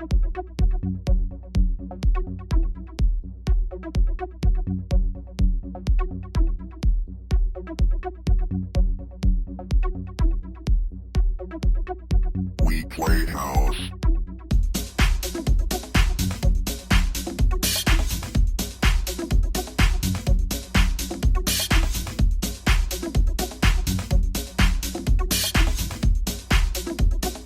We play house.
We play house.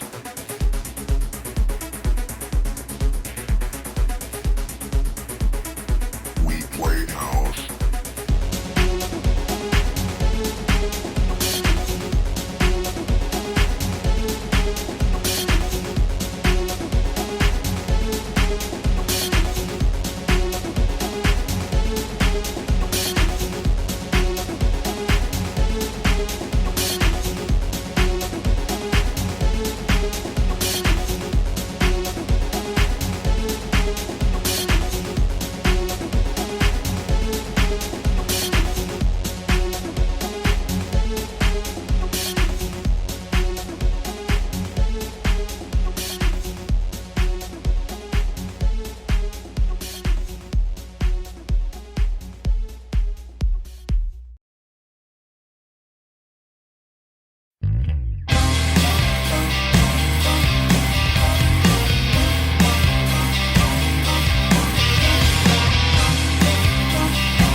My driver pulls up in my limousine, ready to take me anywhere I want to be. I said, I want to go. Take me to a college scene. I'd like to go and dance, have drinks, and hunt the perfect day. Yeah.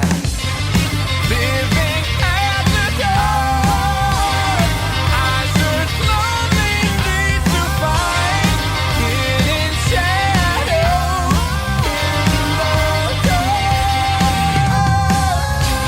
It doesn't matter what I say.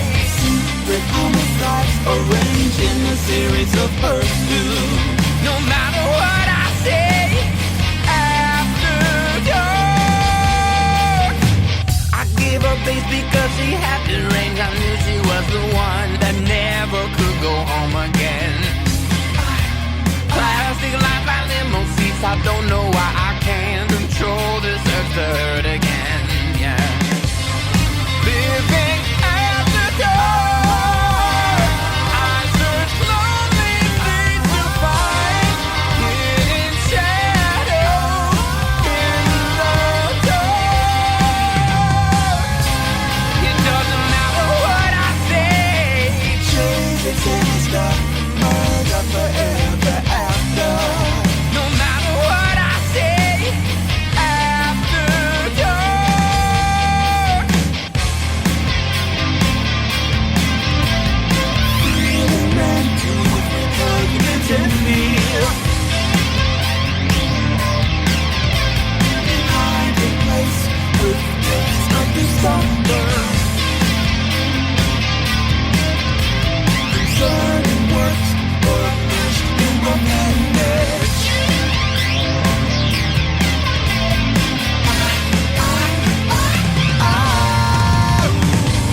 It doesn't matter what I say.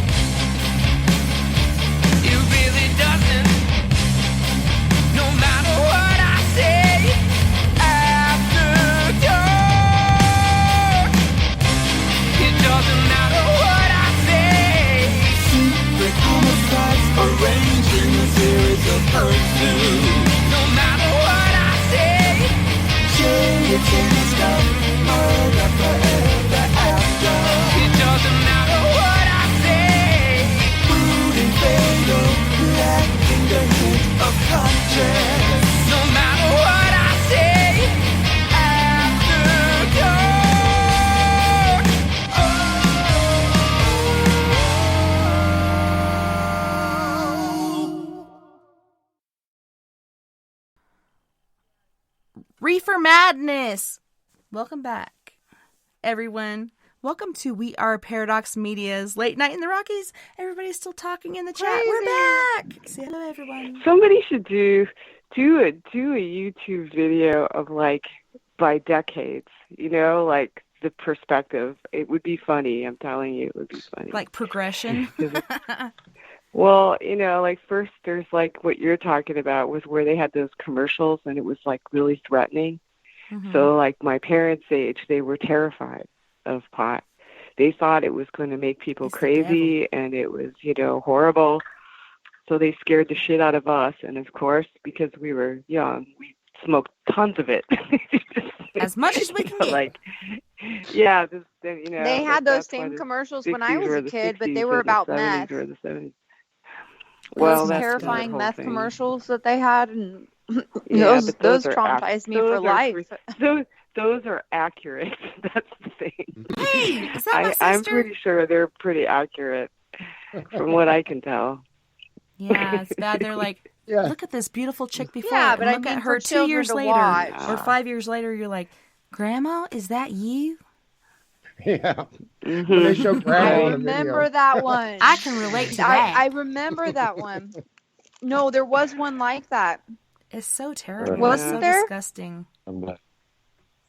Sorry about I that. don't know. Yeah, there was Mia. It showed the before and after, like the very beautiful chicks that went out to Hollywood to become stars or to be singers or whatever. And then it was either 2 years, 5 years, or however many years later that you got ate up because you do drugs or don't eat or however you did your shit. Like, oh my gosh, it's insane. Yeah. The drastic change, not just the negativity, but the chemicals and whatever else is going on right there in that little actually potion watched you a made. documentary. I actually watched a Well, documentary about meth, and I didn't know this. I didn't know this, but like the skin lacerations and the tooth loss aren't actually from the drug itself, Not but eating they're from or drinking. they're from lack of self-care. Yeah. When you're on the drug, Bathing. like being so strung out. I didn't know that. I watched a Oh, that documentary too. on it. I watched a documentary. Yeah. I always thought long-term use would cause tooth loss, but it's actually just like neglecting time and yourself, and Food, probably sleep, smoking it over and over and over and over and over again, or something. I don't rubbing know. it on your gums. That Oh is- yeah. That is Well, by far Where does God. the scratching worst the hole thing. right through one's head come in? Right?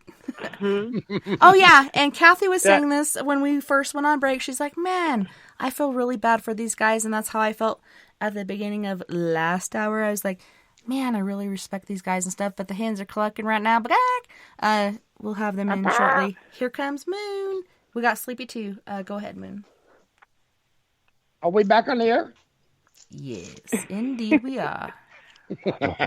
Unfortunately, just kidding. You We're guys like talking it. You about like it. You like it a counterculture. lot. You like it. 5 You know. o'clock somewhere. What, Sleepy? Anyways, I said it's 5 o'clock somewhere. I heard that. I like to hear Mooney talk. Mooney Me too. talk. Continue. Please. well, I love just thought it hearing was Mooney talk. interesting that we were starting to talk about how it was such a no-no over the decades, and how they've changed about doing certain. Sex? No, we weren't even talking about sex yet. I know, but that's one of the Doing- things. Yeah. That's Yeah, that's but- our next show. Yeah, Sex we is haven't even still talked about vital- that. But vital yeah, sin. Tune in for that one, tune in next time. and then we'll Yeah, tell you why do that- cornflakes do were that one invented. when I'm not on the line. Okay. Okay. What is a great No, nut, do you know by why the way?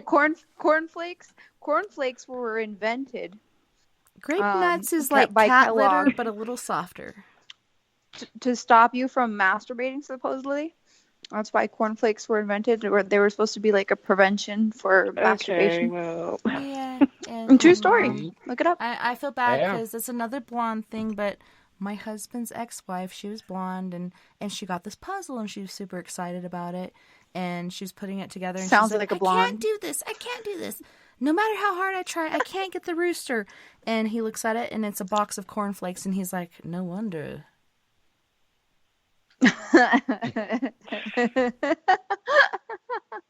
This is good. I'm sorry. I can't I'm not get sorry. Crazy Who shit. rode the bus? Hey, we haven't had a good exorcism for a while. Yeah, we should do that. Why is that? Well, Has Satan gone away because of COVID? no. Is he afraid? Oh my gosh. I think he just took a cigarette break or a safety meeting, safety meeting, let's go smoke a bowl or a joint or whatever, and then you go back to work and you feel much, much safer, right? I think that's what's going on. He'll be back soon. I had no idea. Literally, Andrea got me this cute little headpiece with a unicorn horn on it. Mm-hmm. And all night I was wearing it, drinking wine, getting crazy, right? Hell And yeah. the whole night I didn't know that it turns on and it glows. And we were looking for glow sticks or something shiny all night. And this horn, I'm sorry. You're like, it's me! Literally, It was me all along! it lights up. I don't even know if she knows that it lights up. I have to send her this. This is hilarious. You were the I'm light. sorry. You didn't even know it. I didn't even know it. I didn't All even along. know it. Man, missed opportunity. Well, I'm you know ashamed. now. It'll be okay. We'll work it out. Check your unicorn horn for a button next time. So Note self. if we find a unicorn, are we supposed to grind up its horn and snort it? No. No? It's could make so debatable. many It's bad debatable. jokes. Only narwhals because It's they're debatable. progressed. Oh, I mean, personally, I would, but I would never pressure anybody else into it because Those I could progressives keep it are as a crazy horse fun. afterwards. And we cut the horns off of bulls all the time, right? And Yeah. if you cut it just at the tip where there's no, like blood vessels Just or the anything, it really doesn't hurt them. So you just chop the That's, tip, that's what they grind said it about up, circumcision. and hang on. I'm sorry. That Hang on wasn't tight. true either. You know, there's See, guys Mom's on got the my line, humor. I love right? you, Mom. I missed you They're so probably, like, much. I cringing. felt so alone. You know, Mother, that I have a male soul in a way. I don't think so. He's very sexy. God help us. No, I do. Oh my God, stop me. Don't pull that crap at Stop Chris. me right now. Somebody, please stop me. Please stop me. Oh, okay. I was actually joking with my girlfriends last night because I'm sitting here with a lesbian and then my friend Andrea, who's extremely like type A personality, and me. Lesbian, a Who's, dyke, like, and a nun going to chill. a bar. Licky. And I was like, I realized we all were talking and laughing last night, and we're like, we are all dudes. Like, we're like dudes. Look at the dick. Like, well, I got bigger balls than you Well, guys. testosterone So. in this Not room. you girls, but you guys, yeah. Oh my Yeah. God. Why do women want to be fucking? well, clearly I'm poking because Jamie Sleepy. figured out we had 2 water heaters, and Ross, the farmer, like ultimate man's man, What's that didn't code figure for, by that the out. So what? Fun. Oh, please. Jeez. We had 2 water heaters. Entertainment. Fun. That's what I said. The lines Sleepy, are quit getting just mumbling and narrower say and narrower. Yeah, I was getting And they're blurry. going right up my nose. Or your Mm. alley. God, well, I wasn't even talking about that. I'm going up. I know. I'm just I had to. Oh my God.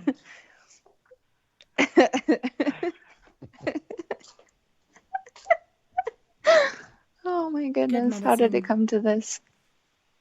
But I don't laughing is know. medication, right? Mhm. Mhm. It's the best medicine. Did a great job, Mom. Job, Mom.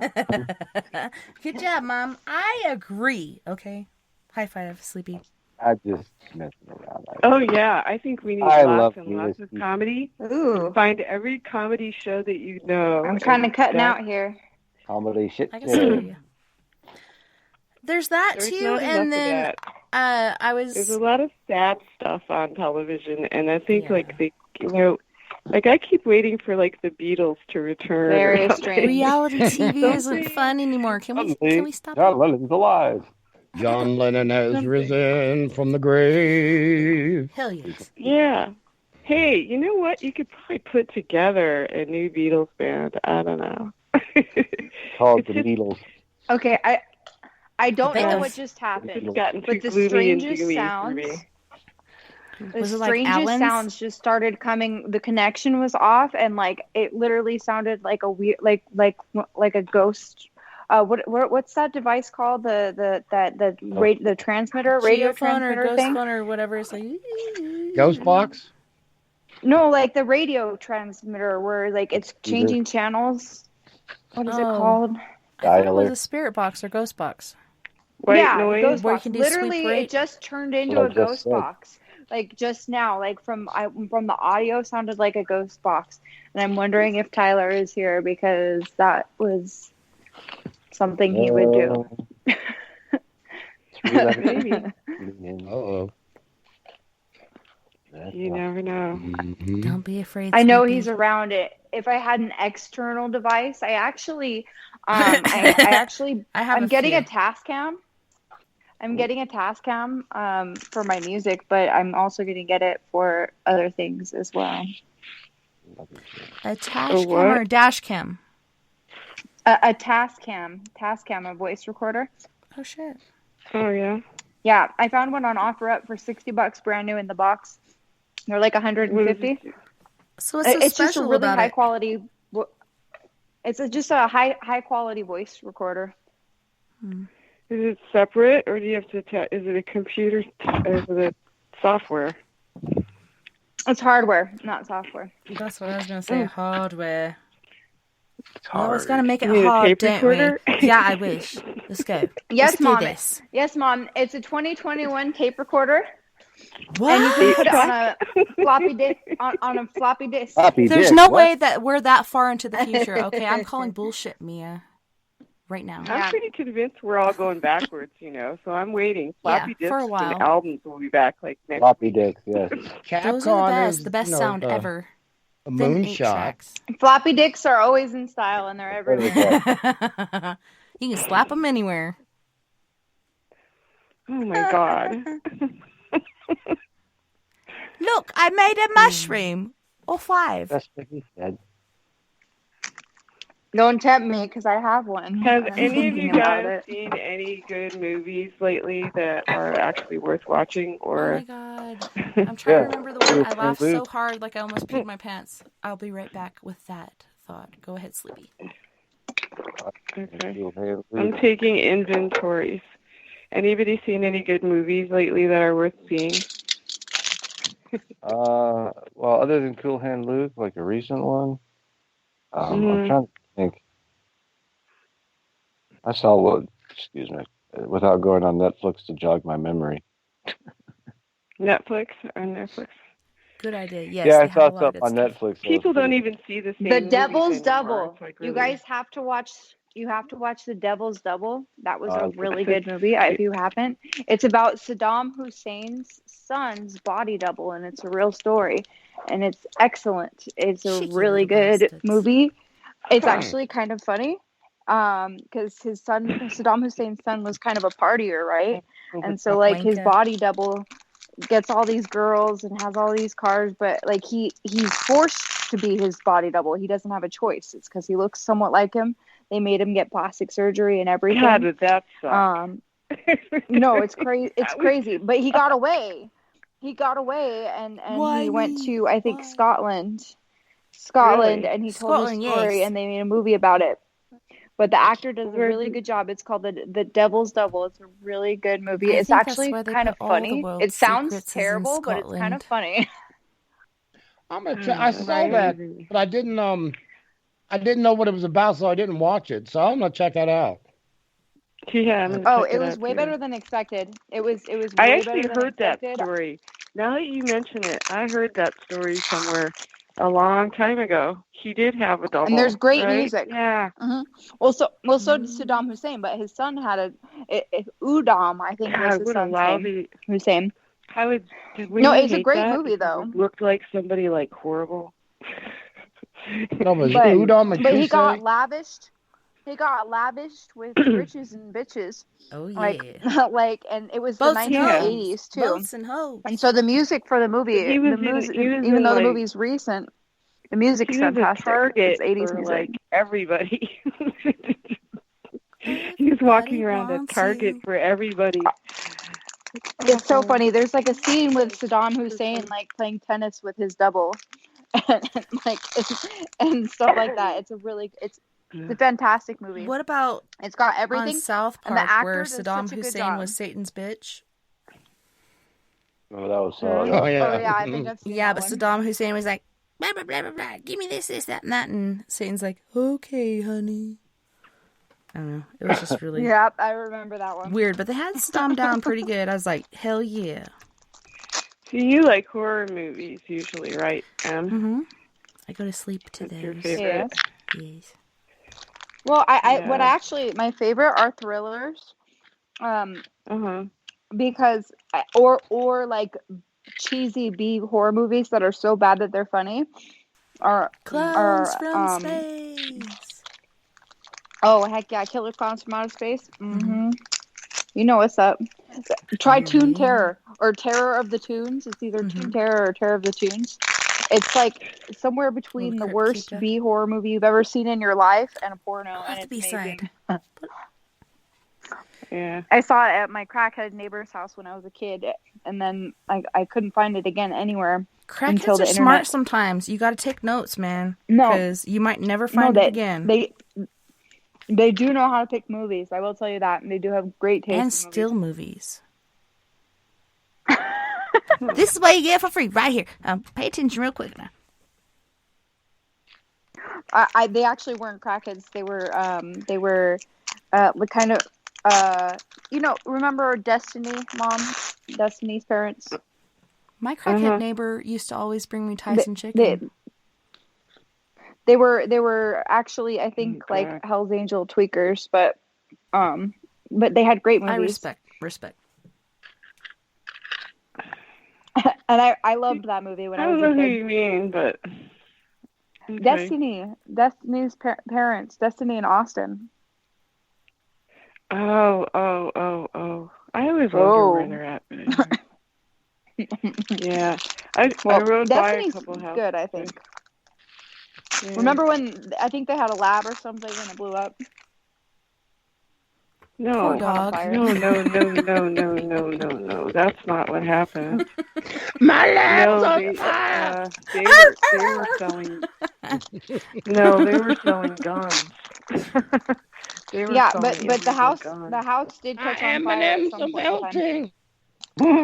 Yeah. And they always say, melt your mouth. Alex in your mouth, not in your hand. Said it first. Yeah. Thanks, Yomiko. That was a bizarre situation. A lot of times. But anyway. No, I feel you there. Like, I'm not trying to disrespect it. Back to snorting unicorn horn lines. Like, where's that? Answer. Like, I've never heard Who that. would do it? I don't know. If you chop the horn up, do you like fart rainbows? Would you snort it? Can you fly, or could you stab things with your forehead? What are the options? Is it like Red what am Bull I getting into here? Wings? I don't need no stinking spork. I can do it all on my own. That's the spirit, Mooney. Hell yeah. That's what I'm talking about. Oh, okay. Before I forget, okay, have you guys ever bought Bitcoin or anything like that? Like I did back in 2016. Only stock. Because I could not buy pot seeds with my bank card because it was, somewhere else. In the land of dreams and honey or wherever. So I could only pay for it with Bitcoin. Paid what I needed to, had leftovers, and they're like, we're sorry, we have to close your account. You didn't have the amount you needed. 2016. Come back to like 3 days ago. I go on there. They started to close my account, but they couldn't because I didn't transfer it to any sort of Bitcoin wallet or anything like that. My stock went up to, at first it was $895 for 0.000. Hold on, wait. Okay, 0.00027, whatever, blah, blah, blah. Then it went up to $950. Now it's back down to $925. So, if you guys have ever bought Bitcoin or cryptocurrency or anything like that, and you haven't checked on it in years, go back into your email, look up Bitcoin, it'll come up, and check it out, because you could have some money that you really need right now. Yeah, they got a lot of rules and regulations, and if the if the transactions didn't go through, it has to go through on everybody's accounts. And if the transactions didn't go through, even if the person did business with you, your transaction didn't count. So yeah, you have to make sure the address you're sending it to is accurate, because if you send it somewhere you shouldn't have, you can't get it back. So Yeah. I think I Once have it goes like through- $890 out somewhere in the abyss, and I'm like, it was never mine in the first place. So I hope whoever gets it needed it, but I'm like $900 something richer now if I sell it. Yeah. But they're saying it works both That's ways. pretty cool. It Yeah, they're works both saying- ways. So by 2022 it's supposed to go up by hundreds of thousands, and I'm like, should I sell it now or should I wait? And Vern said, pigs get fat and hogs get slaughtered. I'm like, I understand that, but patience that's a good is question. a virtue. So we have But a whole answer other the banking question. system now, right? because they might open up, they might open up a new cryptocurrency, and Bitcoin just could go by the way. Exodus. I mean, they got plenty of those currencies, but What's the difference? they might open up a new one if they're ever going to do that. If they ever do a forgiveness thing, a reset, if that ever would be a real thing. But if they don't, and a reset? you're Like for your Bitcoin, when they talk or about what? doing the reset across the world with the nation, Oh, yeah. and dismissing all the third world debt, and then bringing the debt levels down on the first world countries down to a reasonable level. And they all lived happily ever after. The end. And if they did that, they would most likely create a new cryptocurrency, and most likely all the old cryptocurrencies would become dogs, and all the all the wealth in the world would probably the monetary what people have in funds and stuff would be redistributed somehow to a certain, billionaires would become billionaires in the new currency, and all that crap. But well, yeah, and with Bitcoin, like at 01/01/2021, if you bought $1,000 or more of Bitcoin, then you can purchase more stock. Otherwise, you're screwed unless you had it back in the day. But yeah, if you ever had cryptocurrency and they said your account is closed and you didn't read any further because you're like, I don't need any more negative news. Well, I went back and read that 2016 email. Closed. You have to transfer your funds to a wallet so we can finish closing. So I go in there and I'm like, holy shit. I should have had like 16 or 1700 or so at first. But yeah, shit is just lost until you verify. They allow you one transfer and then your other one is showing pending and then never shows up again. Okay, where the hell did that go? But yeah, it's just So I'm insane. confused. Can you transfer that money into a regular bank account or not? You It's its own thing, right? You can't. Yeah, it's got to be like an online wallet or account that you can connect to your bank account if you sell or buy or whatever else. What do you buy with it? You can't buy anything with it, though. It's Pot all about seeds? investing. Pot seeds. Well, that's why I bought it. Was pot Well, that's seeds. I not could not exactly- buy it with my that's bank not account, so I exactly bought true. Bitcoin. because I'm you just being can honest. buy goods with it. Whoever wants to Unicorn accept horns. Really? it, whoever Still wants helping to me today. Virtual Amen. gifts. Wants You to- can buy a picture of a car. I like that Well, too. you might be able to buy a nice car, and you might be able to buy a nice house. Yes. I Well, you mean, could buy a it's- Tesla because Elon Musk wants to be paid all in Bitcoin. Do you Yeah, know And he's the and- richest man that in the this world, big old according jump to. for Bitcoin So- was due to Elon and then Musk you can take that going car, hashtag Bitcoin. you can take that car or that house or that painting or whatever you might have bought, even if it was 1,000 condoms that had never been opened.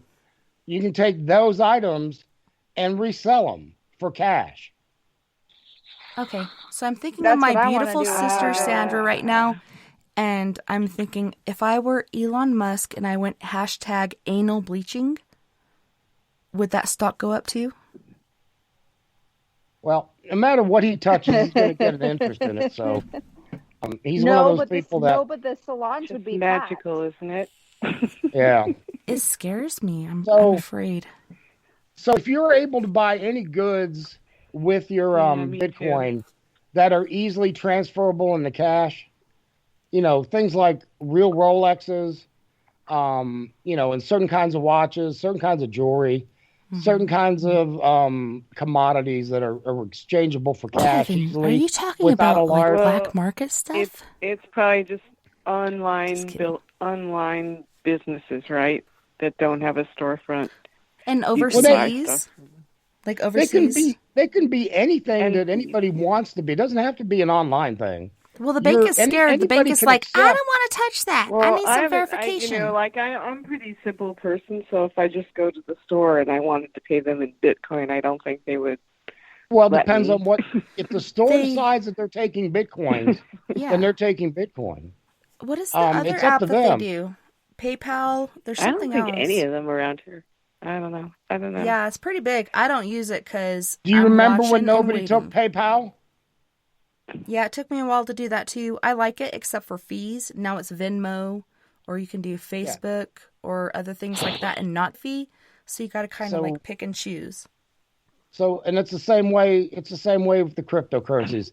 A lot of people didn't take PayPal for the longest time, and people were able to put, people use PayPal, and they, at quite a premium. And now, almost virtually, tons and tons of merchants take PayPal now. And Yeah, almost so, everybody. yeah, Everybody. and a lot of people even get their paychecks and pay straight into PayPal. So, Mm-hmm. and it's the same kind of way. And what you have to also consider right now is all of these weed places are still in the same situation where they can't deal with a bank. And there are billions of dollars dumping straight into these places. There's a stock that I saw, and Snoop Dogg and Martha Stewart are involved. Canopy is in the name, and it's a weed stock. But buy that one. It's very low right now. It's going to go up. That's one that I suggest. If you get any credits, share me. And these places are legitimate businesses, and they can't use a regular bank because FDIC Credit and shit. won't back any bank to go ahead and do the insurance on any bank that deals with them because it's breaking a federal law. So, so that's a real issue there, and they can't just keep stashing the cash in in holes. Yeah, federal law to me used to be scarier back in the day than to me it is today, because I hear all these threats and stuff, but they never follow through as far as like bank accounts, so on and so forth. Yeah, they're like trying to threaten you, trying to do it, but they're not covering all the bases. So you're still some people are getting away with it, but I don't know. State scares me more than federal, really. Even though they're like, we're going to get you for this. When the feds want to slam you, they slam you so hard that you're just in the next century. You're dead. Hell yeah. You saw what they did to Epstein. Yeah. Oh, Well, see, all of a sudden the security footage situations- cut out and then came back and he's hung by a sheet. How'd that happen? I don't know. Federal laws become almost like one of those mafia situations. Yeah, it's like, wow. It's become one of those untouchable situations. I was born at night, but it wasn't last night, okay, buddy? So what have you heard has been done about the situation with Epstein? It's gone away. Absolutely nothing. Yeah, they don't care anymore. Okay. They need another puppet over here to distract you from what the government is really doing over here. That's what it's all about. Right. Puppet show. So federal laws become untouchable. When they want to do something to you, it is beyond approach. Wait. What happened now? Did he get in trouble for taxes? Because I don't really pay attention. No, it was to for that. having his own little secret island for child molesters and children. What was it called? But what does that have to do with the banking system? It didn't. Well, this is federal law that we're talking about. Cover-ups. Yeah, cover-ups by the government. I think JFK was murdered by the government. They're like, okay, he's not doing what we're saying for him to do. He's trying to do this whole other thing. He won't listen. And then there's Marilyn Monroe on top of it, about to narc him and his brother out. We got to get rid of this dude. So they did. But we're talking about a recent federal case, Yeah. and this was Brian Epstein. He was brought up on federal charges for Trafficking and child such. endangerment, child rape, child everything, trafficking, and everything else. He was put into a federal prison in New York City, and then he died within a week or so. And then nothing is done about his death. And there was video footage through security cameras this whole time, except for, was it like 2 hours or whatever? A few hours of his death. Yeah. Oh, wow. Where did this go and how did that happen? Oh, it was this major power outage and we had no control over it. Yeah, right. And then the guards fell asleep at the same time. Mm-hmm. It was 2 like guards this fell asleep that was watching him magic on his sleep floor. spell. He was in solitary confinement. Mm-hmm. Okay. I don't feel bad for him, but they did kill him to cover it for all these other people that are powerful. You see, that's the range the federal government has with federal law. They do. So that's the idea is that they killed him because he knew about other people? He knew about other people that were politically tied in to this case. Even to the Queen Elizabeth herself. All the way down to her son. To Prince country, Andrew. Not to another country? Yeah, everywhere. People in other countries. Everywhere. People across the world. There were all types of people. There were royalties of other countries. Royalties of our country as far as political people. High up political hierarchies. People can have more than one enemy. So multiples. I don't know how you can decide. So my point was that I was trying to bring up was that when Tessa was talking about federal law has no teeth, basically. Not anymore. That federal law has gone beyond the point of being approachable anymore. Or believable. When it's unbelievable, it's unapproachable, it's beyond reach. When the federal law, when they want to make something happen, it just happens. The reach is so far into anything that they want it to be. Dog and pony show. No matter how public, no matter how in your face and in front of so many roadblocks, it just happens. And they make it just, everything just happens right in front of you, and there's not a damn thing that's going to be done about it. And just smile and wave. It's not changed. And what's the reason? I mean, why would they do that?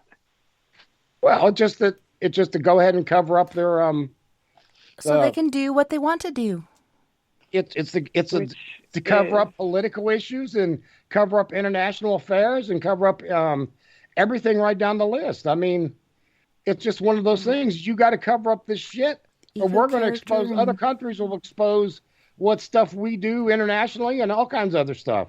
When you have that many people on that kind of level getting ready to be exposed, then it becomes an international embarrassment for us, because we'll be drug across the world stage just like anybody else. Look at those damn Americans over there.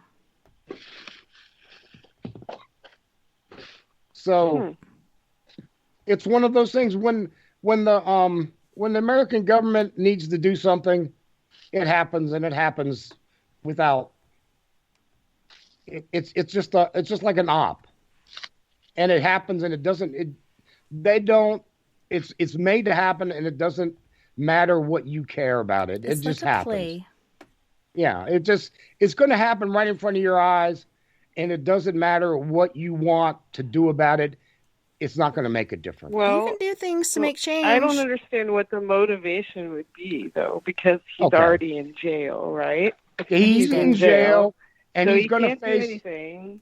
Yeah, but the thing is, anymore. If he speaks in court, when he goes to trial, they didn't have a trial yet. Dominoes. If he went to trial and he went ahead and decided to get on the stand to defend himself, and if he started speaking out about these people, okay, and he went ahead and say he embarrassed and started speaking out about the British family and started speaking out about say a dozen other royalty across the world that used to come out to his that's house. right, because I was trying to understand why this guy was such a big deal, because he's kind of just a dirtbag. He was kind of like, who was that mistress back in the day that had the black book that had all these people in it?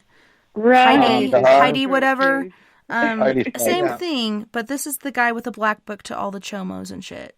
I see, that's okay. So then all of a sudden you see the intelligence agencies on the world go, well, guess what? The United States was involved with this assassination. Then the United States did this. The United States did that. Because before they'll let Well, the we royal pretty family much have admitted to quite a bit of stuff in recent years. Our which is reptiles. kind of surprising to me. Yeah, reptile I've heard, dysfunction. they've really released a lot of information in the last few years. a lot of information's been released from not even because of WikiLeaks. There's another and big stuff like disclosure that. for UFOs. No. I'm just waiting to see all the forms with all the blackout and occasional words here and there. It's like, great, thanks for sharing alphabet soup with me. That was great. Well, I just found out that there's sometimes a Facebook page Sometimes it I will. think it's more complicated. And please don't get my tone wrong, because I'm not trying to be nasty or anything. Oh, I'm just... yeah. I No, understand completely. I never trusted my government before. Snitches of things, and I just didn't really understand that whole story.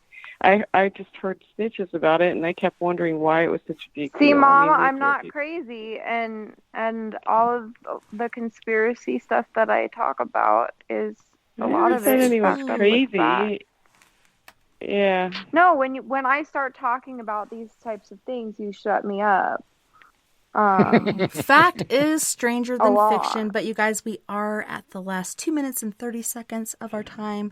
No. I know, but we're going to the after party, so we can still hang out and socialize, even though we can't hug. We could give, internet hugs and share our love together. But thank you guys for hanging out. And unicorn horns. Bought with Bitcoin. And talking about these different topics, because a lot of people won't. A lot of people are scared, but I'm just sick of it, I'm sick of it. Sick and tired. But thank you guys again for coming out. We like the sharing taboo. truth.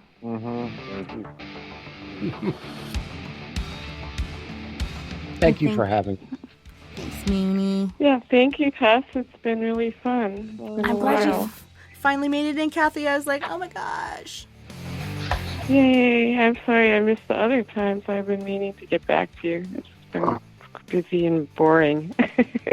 I know. I've missed human interaction, but hopefully we'll get your Skype caught up by the time we do this again, because I'd love to have you back. But also, thank you. I'll get it. Yeah, Skype. I get it. Oh my gosh. Hoops on fire. No, it's not the Skype problem. It's the other stuff that you have to do now, and to prove I've got you're some who you say you conflicts are. and things. Yeah. So just keep doing it. I plus had to I'm do that with way my Bitcoin behind on stuff. some of it, so. And they're finally like, okay, we got it. And I want to thank all of our friends on We Are Paradox Media's Facebook, Spreaker, Twitter, Periscope, iHeartRadio, and wherever else beyond the Omniverse you are listening tonight. I had a wonderful time, and I can't wait to do it again tomorrow night when we have Roots and Wangs Paranormal. Roots and Wings, but they're from the South, so it's Roots and Wangs Paranormal. And I always have to go over here. Oh, yeah. Okay, so come out on Mondays. We got SleepyDave Davenport with Coffee and a Chat with SleepyDave. Fridays, we got 1028 Live with Doc Skinner. Also, I want to thank our sponsors, because without them, we could not do this. We got Jim Morris, Kevin McDougall, a.k.a. Mooney, Del Elson, Miss Mia Savage, as well as our musical host, Roy Washington of Quest Nation. You guys take care of my yous. See you back here tomorrow night, I hope.